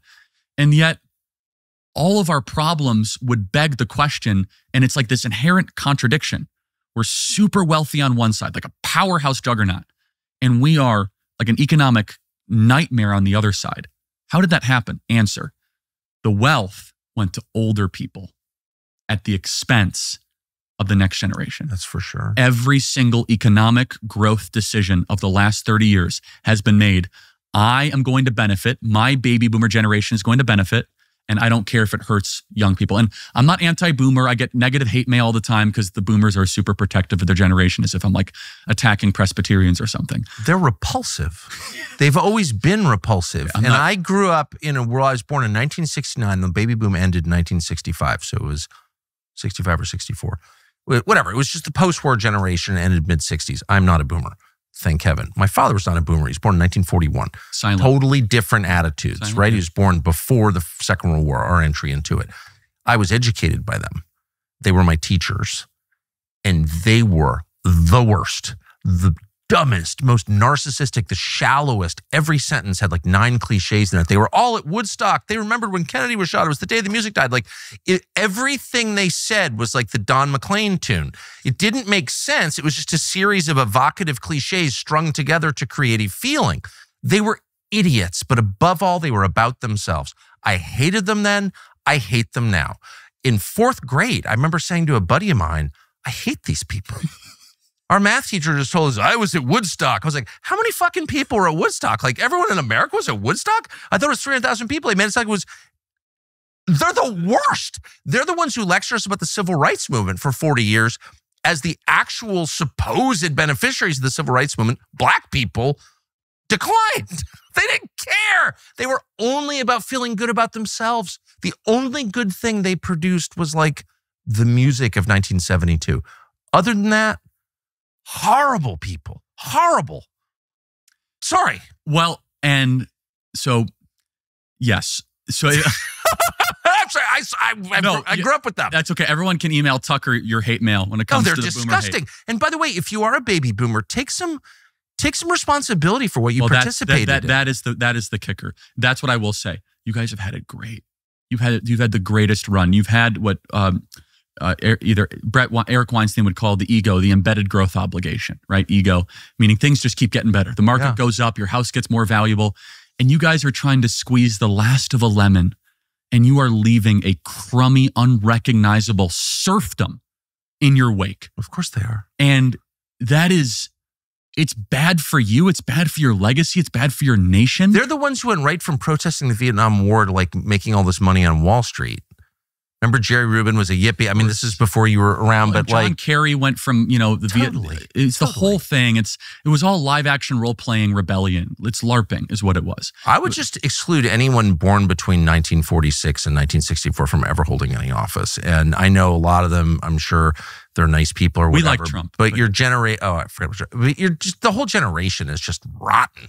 But let's extrapolate one part of it, which is that it's definitely that generation has not had a regard for leaving an economic. They don't care about anyone but themselves. That's the whole point. So if you employ that belief into fiscal policy and monetary policy, this is what you get. An intergenerational war. Yeah, their grandchildren who they don't care about. Yes, and so what I'm trying... Because they're on John's Island. And, or wherever they are, right? They're on John's Island, but whatever. Well, yeah, and amongst other places. No, I like John's Island. I'm just saying they're in retirement. Yes. And they're kind of psyched with what they have. And their stocks keep on going up. Yeah, and their grandson Dylan is like totally zoned out on prescription drugs and they don't really care. Right. Or if they are to impart some wisdom, it's, when I was your age, we worked 2 jobs and I was able to put myself through college and we worked really hard. And I'm telling you. Selfish people. There are lazy people in Gen Z, of course. But honestly, the majority of young people I come in contact with, they're working their tail off. This is not a stereotypical lazy generation. I'm sorry. Like, they're no lazier than some of the people I've seen in prior generations. But if you give young I will die on that hill. I'll defend this generation. I mean, but young girls, I've got a lot of them, like they're always buzzing around doing something. They're just self-directed. But young men, I think, that's why everyone likes to hire women, because they're self-directed. You give them a task, they'll do the task. They're micro. 100%. Women and are they're the best amazing micro. at it. And look what the scriptures tell us. And this is a very interesting thing. What did God say? He said, it's not good for man to be alone. Exactly. But he wasn't alone. He had God. What he was saying is that it's not good for man to be without a woman. Well, of course. And so it's not enough for man just to have God. And some people don't like this teaching, but it's true. Adam had God. He had a relationship with God. Man, if you look at almost every third world country where men don't feel that they are able to have economic prosperity or any romantic future, you get either revolution, gang violence, or complete disconnect. Or suicide. Which is what we have, right? So it's the most suicidal generation in history. Now, I don't want to paint like a totally negative picture, because there is one really good trend, and it's not because of baby boomers, and it's not because of our leaders. It's that I guess that. Well, no, it's young men are going back to church. That is legit. That's happening because honestly, it's the only thing that they can find. It's a life raft in this just tsunami of chaos and disorder. Agree. So I get asked all the time, well, why are they going to the Catholic Church? Why are they going to Orthodox Church more than the Evangelical Church? And I'm evangelical. I'll say, well, first of all, they want something that has lasted. They want something that is ancient and that is beautiful, something that has stood the test of time, something that's not going to change, something that's all of a sudden not going to all of a sudden just flip around and have some sort of, transgender story hour. So that's a really positive trend in the midst of all this. So that's my great hope, is the spiritual hope that the young men that are lost, and if any young man is listening to this right now, like stop watching porn, stop, smoking weed, stop drinking endlessly, find yourself back to church. That will reorient your life. I agree. And do what the church tells you to do, right? Find a woman, marry her, provide, have more kids than you can afford.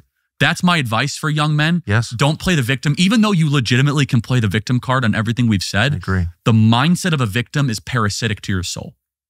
I completely agree. And you shouldn't whine.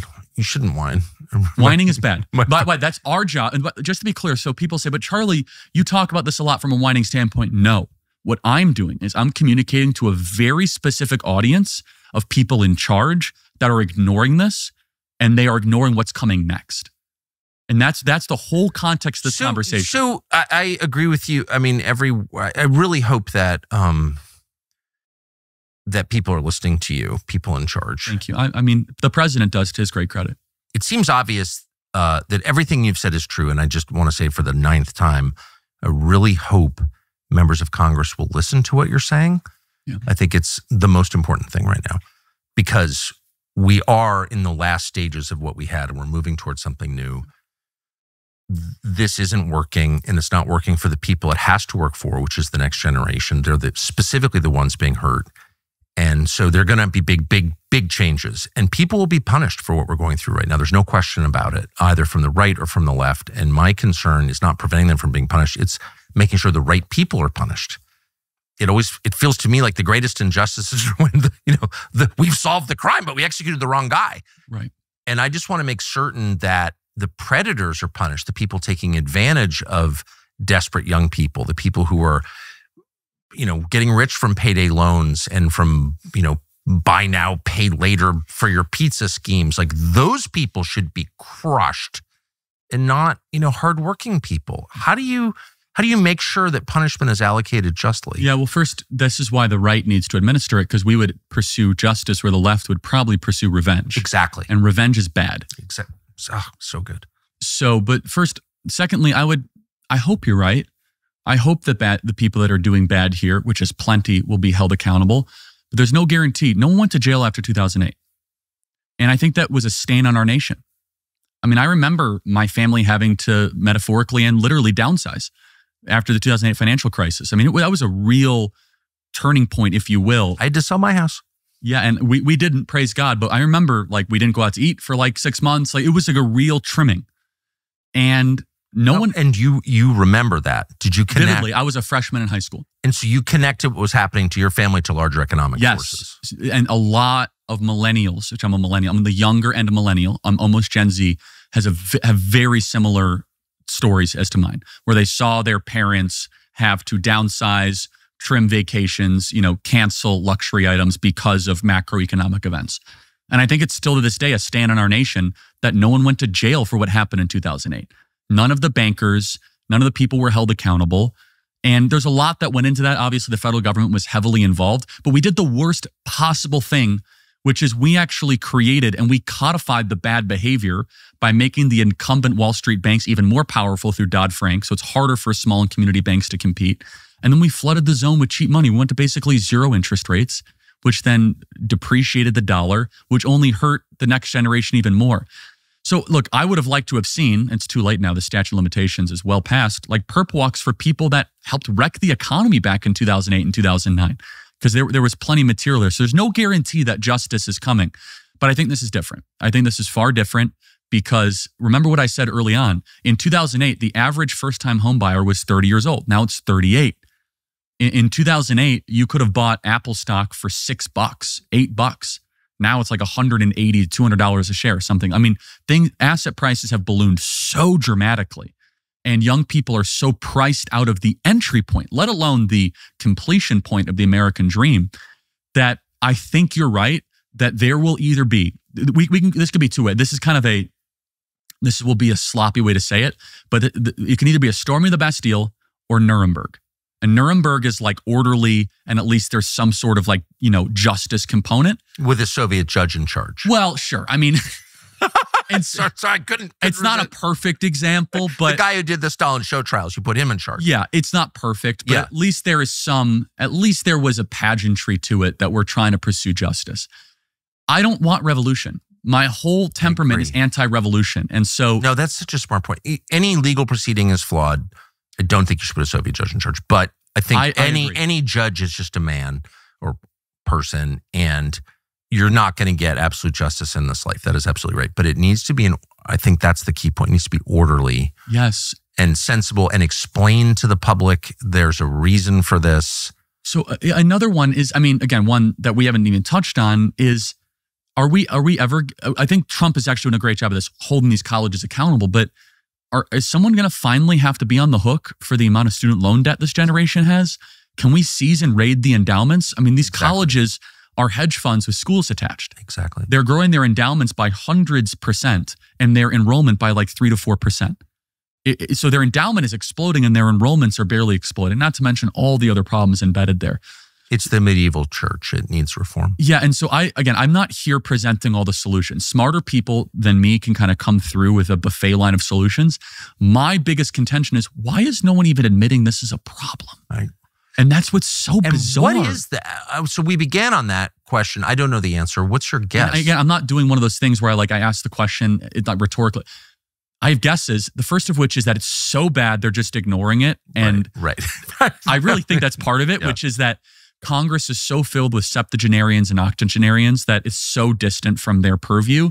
They're way too concerned to send more money to Ukraine or whatever their primary priority is, that kind of representing the next generation, like, oh, those kids will kind of sort their way out. We had it tough too, which they didn't compared to what this generation has to go through. But secondly, I also think that the left will eventually wake up to this. I'm telling you.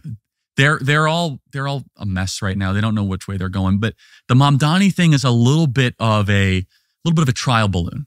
They're like, wow, that's interesting. It's getting younger people interested and involved. And just remember, like, Bernie Sanders won the Democrat primary in 2016, and he won it in 2020 if it wasn't for the COVID lockdown. The base of the Democrat Party has been yelling about economic anxiety for 10 years before it was even nearly as bad as it is today. You're right. And so what we as conservatives need to be really concerned about, a cautionary tale, is a Democrat candidate or politician that says everything I've just said, that runs on basically resentment and bitter-driven politics. You own nothing because of these people. Let's go take it. And that's a little bit more sane on the trans stuff, the crime stuff, and the border stuff. That's exactly right. And that's why I don't think Gavin Newsom has a real shot, because he's so transparently a tool of the ruling class. Totally. AOC obviously wants to run. She's dumb. That makes her a better puppet for a kind of fake economic populism. She's actually controlled by the banks and the neocons. But I don't know.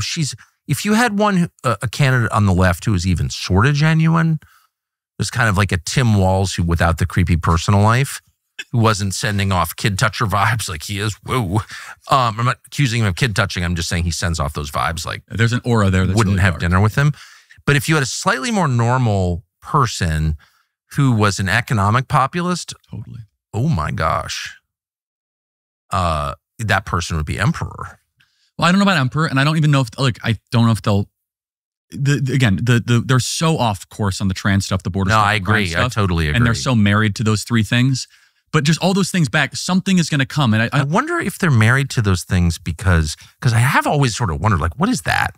There's a lot at stake here. This is running the world, okay? So you don't just like decide trans rights are central to your platform by accident. There's smart people thinking about this. And I've always wondered, was that a way to tame economic populism? Is the thing that the donors on both sides fear the most by far. They need a little bit of it in order to stop the revolution from coming. As you have said, you need a Teddy Roosevelt, actually. Everybody needs it. They're too greedy and stupid to realize that. Short-sighted. Exactly. So, but I always have wondered, like, what was the trans thing? Why, if I'm running the Democratic Party, I'm a huge donor of the party. I may, like the trans thing or whatever, But I don't want to put that at the center of my platform because that's going to turn off all the normal people. Like I'm going to lose with that. It's too bonkers. Maybe that was inserted into the dialogue on the left to really kind of stop the Sanders insurrection forever. Yeah, I mean, that's interesting. I mean, or am I being too No, crazy? I mean, I always... Because Sanders is what they feared most.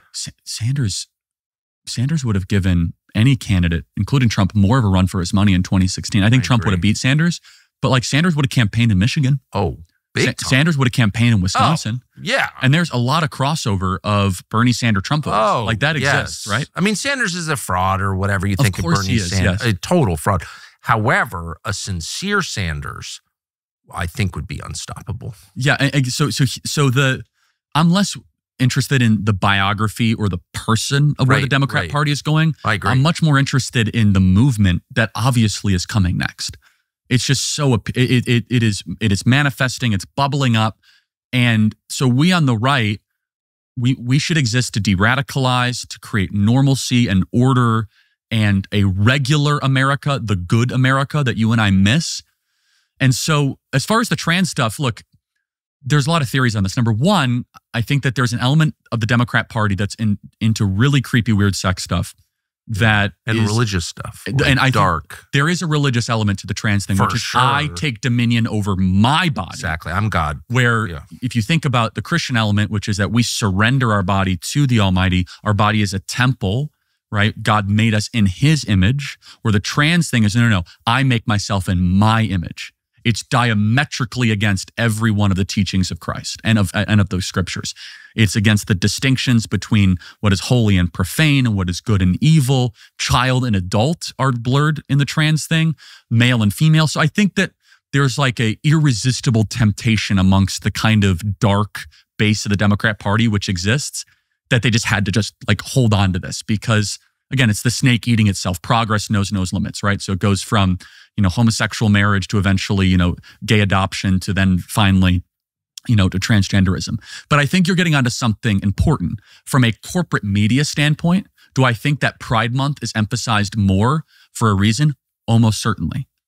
Because I think it's a smokescreen grenade to make us kind of be unsure of where we're going, so no one actually talks about economic and wealth inequality. We don't have Get Out of Debt Month. I noticed. No, and if you want to be even more, if you want to be even more, I don't think we're getting one either. Want to be even more provocative, one of the 613 laws of Judaism and one of the more beautiful teachings is called the Year of Jubilee, which is every 50 years is debt abolition and basically the rectifying of your financial situation for the nation of Israel. It was in law every 50 years. Because the religion recognized, I think as all religions do, that debt is slavery. Well, it says that in Proverbs 7:22, where it says basically, like if you borrow money, you are a slave to the lender. Of course. Repeated all throughout the Torah, all throughout the Old and New Testament. And so now here we are in a modern context. Again, a little bit of debt is justifiable, mortgage, maybe, but another one that we haven't even touched on that is crushing people. Democrats are starting to talk about this more is medical debt. Oh, it is crushing people. They go to the ER for just, a broken leg and they have a $7,000 bill and they are just murdered by those bills for the rest of their life. And so you have medical debt, you have credit card debt, you have personal debt, you have student loan debt. There's something kind of sad about the emphasis on healthcare too. I'm all for healing. I've been to I had appendicitis, back surgery. I mean, I've been saved by surgeons and I am grateful. However, if like the most important economic sector in a lot of parts of your country is healthcare, what is that exactly? Shouldn't you be focused on like producing life? 100%. And not just like and I say this as a middle-aged person who's past the age of producing life, but I think like there's something, it lacks energy. It's too inward, like, oh, what about my health care? Oh, shut up. Oh, shut up. It's also inherently bureaucratic. No, but it's also like, shouldn't you be, I don't know. I'll tell you how I feel about my life. It's like getting older, probably going to get physically decrepit at some time in the foreseeable future. That's inevitable. That's nature. That's like, I have that in common with every person who's ever lived. I will die. And if you can't accept that, if you're a baby boomer and you think the point of living is to go on vacation, which they do because they're selfish and stupid, I don't know. That's like, you're missing life. Actually, the point of life is to produce new life and then help it thrive. Yes. There's an energy there. Teddy Roosevelt died. I think he was younger than I am now when he died. Does anyone think Teddy Roosevelt didn't live a life? He lived a very full life. He lived a life. And I don't think Teddy Roosevelt in his final moments was like, oh, damn, I've been cheated. If only I could get to Barbados. You know what I mean? Yes. Like, there's something sad about everything is about maintaining an increasingly declining quality of life. Healthcare. What about building something? Yes. Do you know what I mean? Yes. I'm not. No, I think articulate. I just hate it. It's sad. And it's all. If you look at, yes, the prior generations had a different moral view, which was far less about getting another 15 years on your life expectancy. It was about, how are my kids doing? Yes. If you just look at it from pure economics, again, I'm not a eugenics guy. Do I have a mission? Yes. Am I making something? Exactly. And what are you leaving? And right now, and again, I'm not here to like make people feel bad if you're over the age of 70. You're leaving a crappy country for your kids. Trump is fixing it. He's working his tail off, but there's structural stuff that he's going to have to fight like hell. Also, stop talking about your illnesses. I don't like that. Stop that. My father died at 84. He had like a million illnesses. That is definitely... I never knew what they were because he never mentioned them. But by the way, that's very waspy. Not to talk about... he was. No, not to talk about your health stuff. But like 70 plus a tick is like all your health stuff is like the only dinner conversation, right? Are you joking? I remember thinking, my father would say when he got old, these old people, all they talk about is their health. It's so boorish and self-involved and boring. But it's also, if you think about it, it's not very Christian. No. Because we're just here temporarily in the Christian view. There's an afterlife for us. There's the next life. Our bodies will actually resurrect. Yes. Christ our Lord will come back and reign over this earth in the 1,000-year millennia. So we shouldn't be overly fixated. But until that happens, they're rotting. We're all rotting. By the way, it's like... So just like deal with it, accept it. Yes, exactly. You have an expiration date. Yes. And God is in charge of that. So what do you do with that? Amen. And so if you look at the biblical figures, they weren't like overly interested in like, mastering the back nine, no. At the Naples Country Club. No. It was, God wants us in 4 words, love God, love people. And we've done a very poor job of that in the West. I agree. Wow, Charlie, you've really, really spun me up. So how do you get this message so we've had a conversation for an hour and a half kind of on what I think and you clearly think is the single biggest and least addressed issue going forward, which is how are we serving the next generation? But you also spend an awful lot of time like in actual American politics and the mechanics of it. How do we get people elected? How do we get people out to vote, et cetera, et cetera, et cetera. Can you just be a little more precise? So every lawmaker, certainly Republican lawmaker, what is so hard about what you just said for them to understand? Well, a lot of them only represent they only represent their voters just as kind of as an act. It's not an actual thing that they do. I think of Lindsey Graham. And look, Lindsey Graham, I'm sure if we had him here, he'd tell hilarious jokes. He's the most charming member of the Senate. I'm great. I'm sure. He is. He's smart. He's charming. But great guy. But does he represent like the economic anxieties of a 24-year-old welder in Columbia, South Carolina? No. I mean, of course not. But part of the problem is, and we're trying to fix this at Turning Point Action, is actually the process of how difficult and how expensive it is to get good people elected in office. We haven't figured it out, but we're working on it. So we're engaging in Republican primaries and across the country. So Lindsey Graham's primary, I think Lindsey Graham is up soon. I say this as someone who has enormous affection for Lindsey Graham personally because he's enormously likable. But if he gets reelected to the Senate, then it's all fake, obviously. He has zero interest in America. He only cares about hunky Ukrainian soldiers or whatever his trip is with them. He needs to lose just in order for this system to stay viable and real. How hard would it be? I'm going to do whatever I can to help him lose because he does need to spend time in retirement. How hard is that? It's going to be very difficult. Why? Well, for a couple reasons. He's going to have a ton of money, probably have tens of millions of dollars to spend. Really? Oh, yeah. Senate leadership will most likely pour a lot of money behind Lindsey Graham. His numbers are underwater, but also he'll try to make a mess of things. There'll be other candidates kind of thrown into the mix to try to split the vote. Yes. Remember, it's a plurality, not a majority. I don't think they have a runoff system in the South Carolina primary. I don't want to speak out of turn there. But senators are really, really hard to come by that are decent. Mike Lee is a great example of a decent person in the U.S. Senate. He is a great person. There's not many of them that are actually decent and that... Eric Schmidt's a good man. I agree with you. Eric is a really good dude. I agree. Yeah. Just like as a person. He's a Cardinals fan, but besides that, he's a great person. But no, look, as far as how hard it is, this is why what we are doing, I think, is very exciting at Turning Point, but also simultaneously a threat to the Republican establishment. Is that we're big, we're not going anywhere, God willing. We're loud, we're young, we're energetic, we're principled, and we're kind of new right. Yep. Because we're not part of this whole neocon, invade the world, invite the world. And we got to talk immigration too, because that's a whole component of this, because Amnesty is going to try to be pushed by some people soon. But we're a different flavor. We represent a generation primarily that is mad, that is angry, but we want to channel that frustration into a prudent way because, again, we don't want a revolution. So we're a threat to the established Republican order, and we kind of delight in that in more ways than one. So look, we're going to be involved. Other one that we're really involved in is Kentucky for Mitch McConnell's empty Senate seat there. Nate Morris, who's phenomenal, who's actually running on an immigration moratorium up against kind of two of McConnell's lackeys there in the open Kentucky Senate race. And here's the thing. If we or anybody were able to take out Lindsey Graham, that will send a signal to the rest of the conference. I agree. That will be such a definitive signal. And so, look, we're gonna involve ourselves in many races. We'll see if we do Lindsey Graham. We most likely will. We had Andre Bauer at our event. We're also going to be really involved in stuff in Arizona because we got to kind of get some things sorted out there. But more importantly is that there, and this is the other structural problem.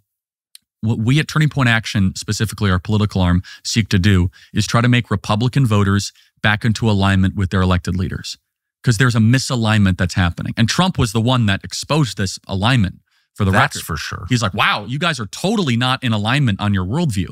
And I think Lindsey Graham is a perfect manifestation of that. That's it. It's not personal. It's not at all. I'm so mean to Lindsey Graham, but it's not personal. It's just that the system is fake if Lindsey Graham keeps getting elected in one of the most conservative states. That's all. And the system can't be fake, or else you have a revolution. And I don't want a revolution. So you did this. You're very close to President Trump, I think personally and politically. You did this amazing thing the other day where you tweeted out, amnesty's coming. People are pushing amnesty. You don't have to answer if you don't want, but my sense is that the president was part of your intended audience. You just wanted people to know what was going on. And bless you for doing that. But I wasn't exactly sure what you were talking about. Who is pushing amnesty and what form could it come in, and how imminent is this threat? Yeah, and well, firstly, the president has said no amnesty, which is great to hear. And I'm glad he's saying that. He should keep on saying it because he ran on that. And so I was not surprised when he said it, but he needs to say it. But look at Maria Elvira Salazar. I think that's her name, right? She came out the other day and she is pushing an amnesty bill through Congress. I have a text from a U.S. senator that you and I both respect. And he said, look, there's whispers that are now becoming real conversations and chatter of amnesty. And think of how sick and dark this is. We passed one big, beautiful bill, which is by far the greatest fortification of the southern border, the greatest deportation effort that we need. I mean, it's legit investment to get the deportations that we voted for. And that the ink is not even yet dry of President Trump's signature. And almost simultaneously, we're hearing about amnesty. And so, look, Maria Elvira Salazar, she's saying, well, if they've been here more than 5 years, it's not a pathway to citizenship, it's a pathway to dignity. Let me tell you exactly what would happen. How about get out? Well, of course, hasta la vista. How about that, right? And so, but let me be even more clear. We have no documentation of anybody that's in this country. Undocumented is not the proper term, but it's not totally incorrect. So all that someone would have to do, let's say an ICE agent knocks on the door of somebody and they have deportation order, you are going home. All they'd have to say is 5 años, 5 years. And they could end all deportation in real time. So the person's been there for 3 years and they'd have to just say they've been there for 5 years, lie, go to some judge that would take them 4 years to get in front of the judge, and they'd hit the 5-year threshold. It's effectively amnesty and a loophole workaround being pushed by Miss Elvira Salazar. And I don't know She's a Democrat? She's a Republican, which the whole thing doesn't make any sense. First of all, she's from a Cuban district, and why a Cuban district is so worried about like mass illegal immigration is very bizarre to me, unless she has a bunch of constituents that are doing visa overstays, because it's not exactly like southern border central there. I think she's just a leftist. I don't know what she is, but it's very perplexing. Number two, though, we're winning Hispanics in record numbers because we're strong on the border, because we're strong on deportations. Because she's like, oh, if we don't save this, if we don't solve this problem, we're going to lose Hispanics for a generation. We're winning Hispanics because we're hard on immigration. We're winning. Also, what about everybody else? Well, yeah, how about exactly? And then that goes to the core essence of what about the actual American people that have not been represented the last 50 years in our government? Your ancestors are here for the Civil War, okay? That was, 160 years ago. Seems like you should have a say in all this. My family came here in 1620, Alphonsus Kirk. We've been here for a while. 400 years. Yeah, so, I don't think you should get 2 votes or anything, but I also don't think that we should ignore you on purpose, and it's like, be quiet, Maria Salazar. Who are you anyway? Stop. When she does this ridiculous thing, she says, we're going to try to have this Solomonic compromise of splitting the baby, which, by the way, it's not even what happened in 1 Kings. It's a whole separate issue we could talk. So why would you want to cut a baby in half, you freak? She literally said that on TV. I don't know if you saw that clip. She's obviously dark. Yeah. But also, the fascination of the ruling class when it comes to amnesty is very, very sinister. And it's like abortion. They just can't give it up. It really is. And I've had amnesty pitched to me multiple times in every one of the ruling class havens you can imagine. I never get amnesty pitched to me on either a college campus from like a work or like in Columbus, Ohio. Like when I go to a football game, no one's pitching me amnesty. But they never want amnesty there's never amnesty for bank robbers or drug dealers or people convicted of hate crimes. I notice it's only such a good point for illegal aliens. Such a good point. And why is that? Because they don't like the people who live here and they want to change the population. That's why. It's about mass demographic replacement. Of course. Because if you can't win over the population or if you hate the population, which they do, then you need to replace that population. Of course. And again, this is the great replacement reality that is happening in real time. And so we finally have this mandate, and God bless Stephen Miller. He's fighting his heart out every single day to get this deportation effort underway. And the president ran on this, and the president is committed to this, and the president is going to get this done unless these people in Congress try to get in his way, which is that we need to deport 20 million people. This all goes full circle, by the way, back to the young people conversation. It's just the 2010 strategy. We need to build 10 million new homes and make sure private equity cannot buy them. And we need to deport 20 million people. We do those 2 things, we're going to be in a much better place. However, we voted for it. We have a president in office that wants to do it, that is doing it. And yet there are several congressional actors that are trying to undermine him right now. What about the pressure you keep hearing about from different sectors? Hospitality, I think that's real. Ag, I don't know, is that real? I mean, who is pushing this other than... The corporate titans, for sure. Yeah. I mean, so the ag one is interesting because we're told that we need to have mass immigration or else the crops will rot in the field, which is interesting because I thought we're going through like a moment of mass automation right now. I kind of thought that. So what's the argument now for mass immigration if robotics is going to take over everything? Well, Elon just sent a video out this morning of a robot making popcorn. So if a robot can make popcorn, he can pick lettuce, I think. I would imagine. So maybe it's not about picking the crops. Maybe it's about the fact they want to change the demographics of this country. Yeah. And but secondly, the hospitality one, maybe, I guess, sure. How about this? Hire Americans and pay them more. There's a 7% young male unemployment rate. Remember, I said that earlier. Wait a second. 7% unemployment used to be called a crisis in this country. That was during the Great Recession. Remember, we got up to 8 to 9% unemployment. So maybe we should go hire some of the young men that are on the sidelines of this economy and make this a nation again, not just an economic dumping ground for the third world. So you often hear people say, well, I would love to do that, but the native whites won't work hard. Okay, I don't know. There's something about mass immigration that degrades the existing population. People get less impressive when their country's invaded. I don't know why that is. I've always noticed that. The UK is a great example of that. It is a great example. Totally the Brits themselves, it's like, I go to the UK, I have family there, I go there, all my life I've gone there. And you see, I always kind of like the Brits. They're weird, but I sort of like them. Creepy kind of, but whatever. But they've gotten weirder and creepier over time. As it's become more Pakistani, the native-born Brits, the white Brits, have become way less impressive. I'm not imagining this. Or do you know what I'm talking about? But also the morale goes down. It's almost like you're a conquered nation and you know it. London was 95% white in the 1920s. It is now 29% white.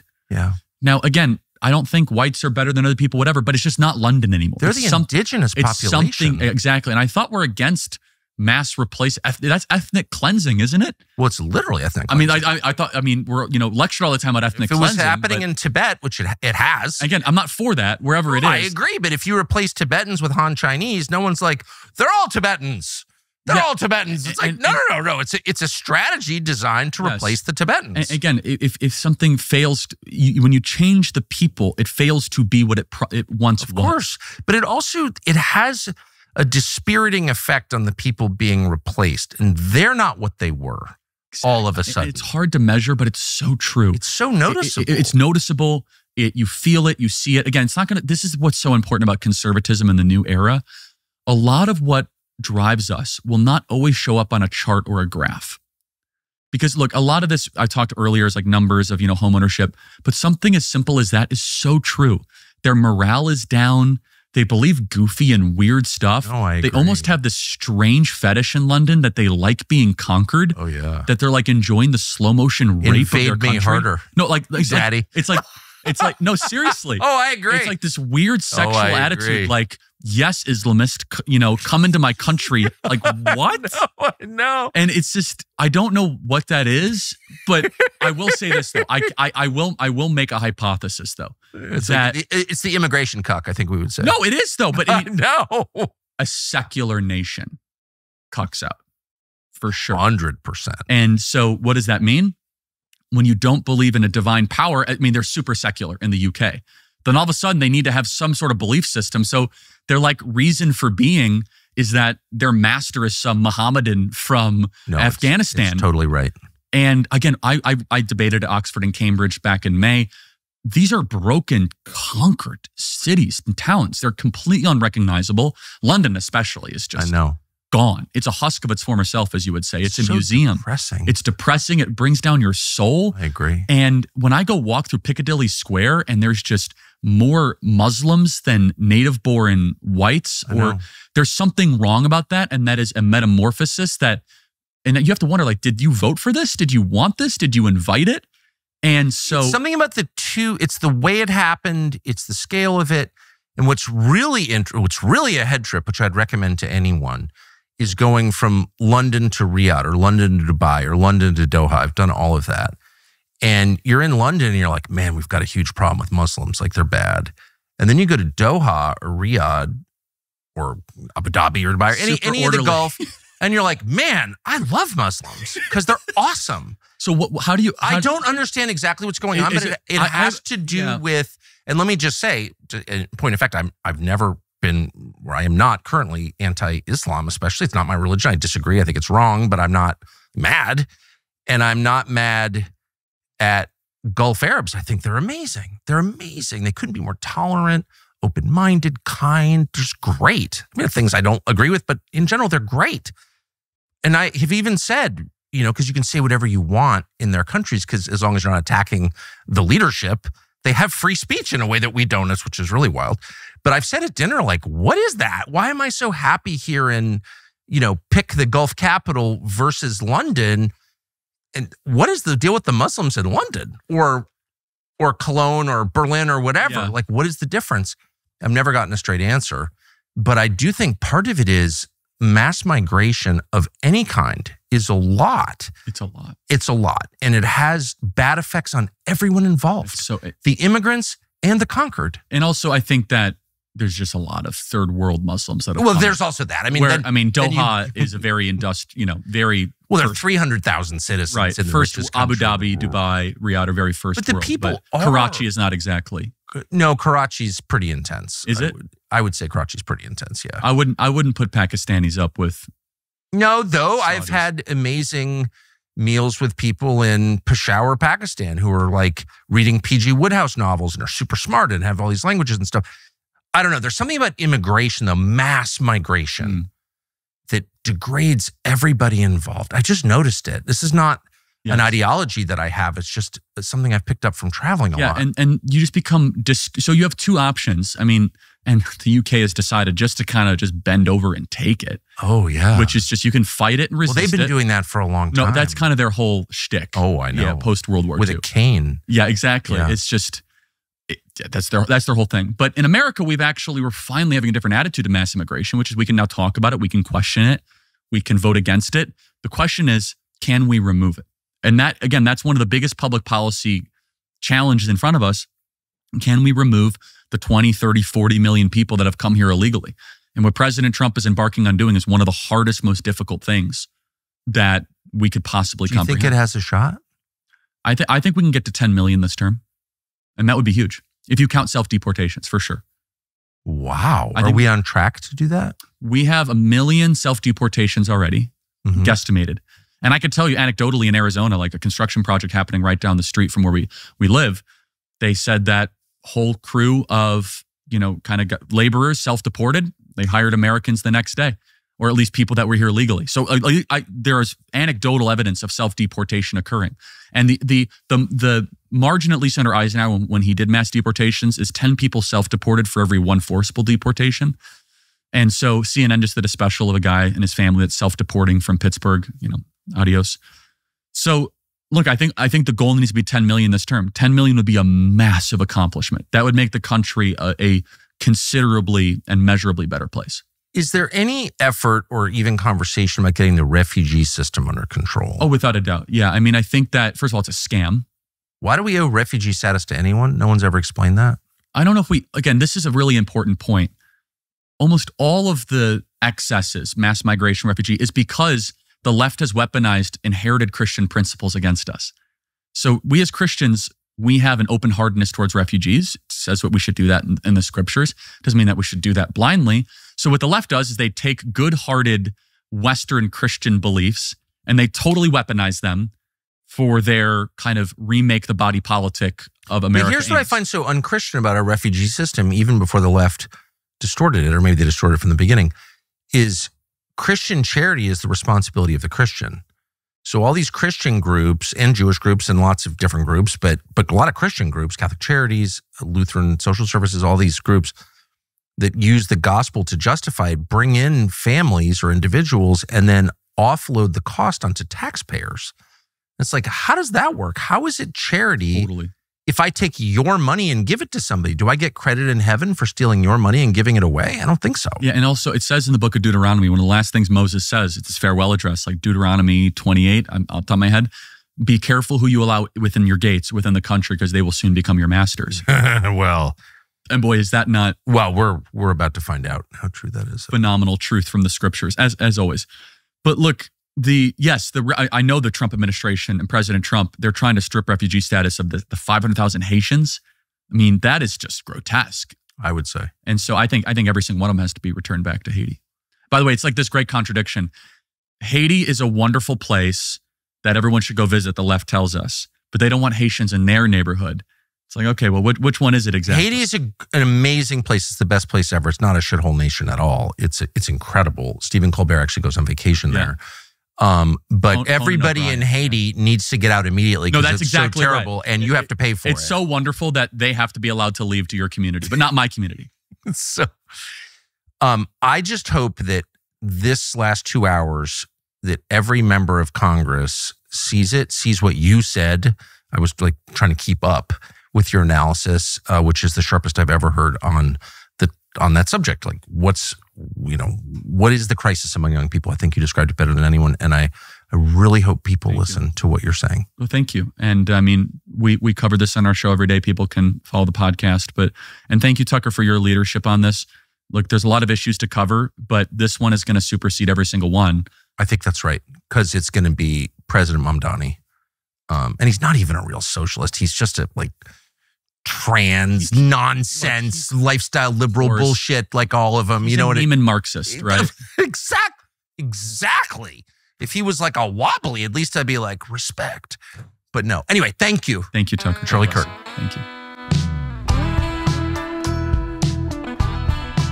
So it turns out that YouTube is suppressing this show. On one level, that's not surprising. That's what they do. But on another level, it's shocking. With everything that's going on in the world right now, all the change taking place in our economy and our politics, with the wars we're on the cusp of fighting right now, Google has decided you should have less information rather than more. And that is totally wrong. It's immoral. What can you do about it?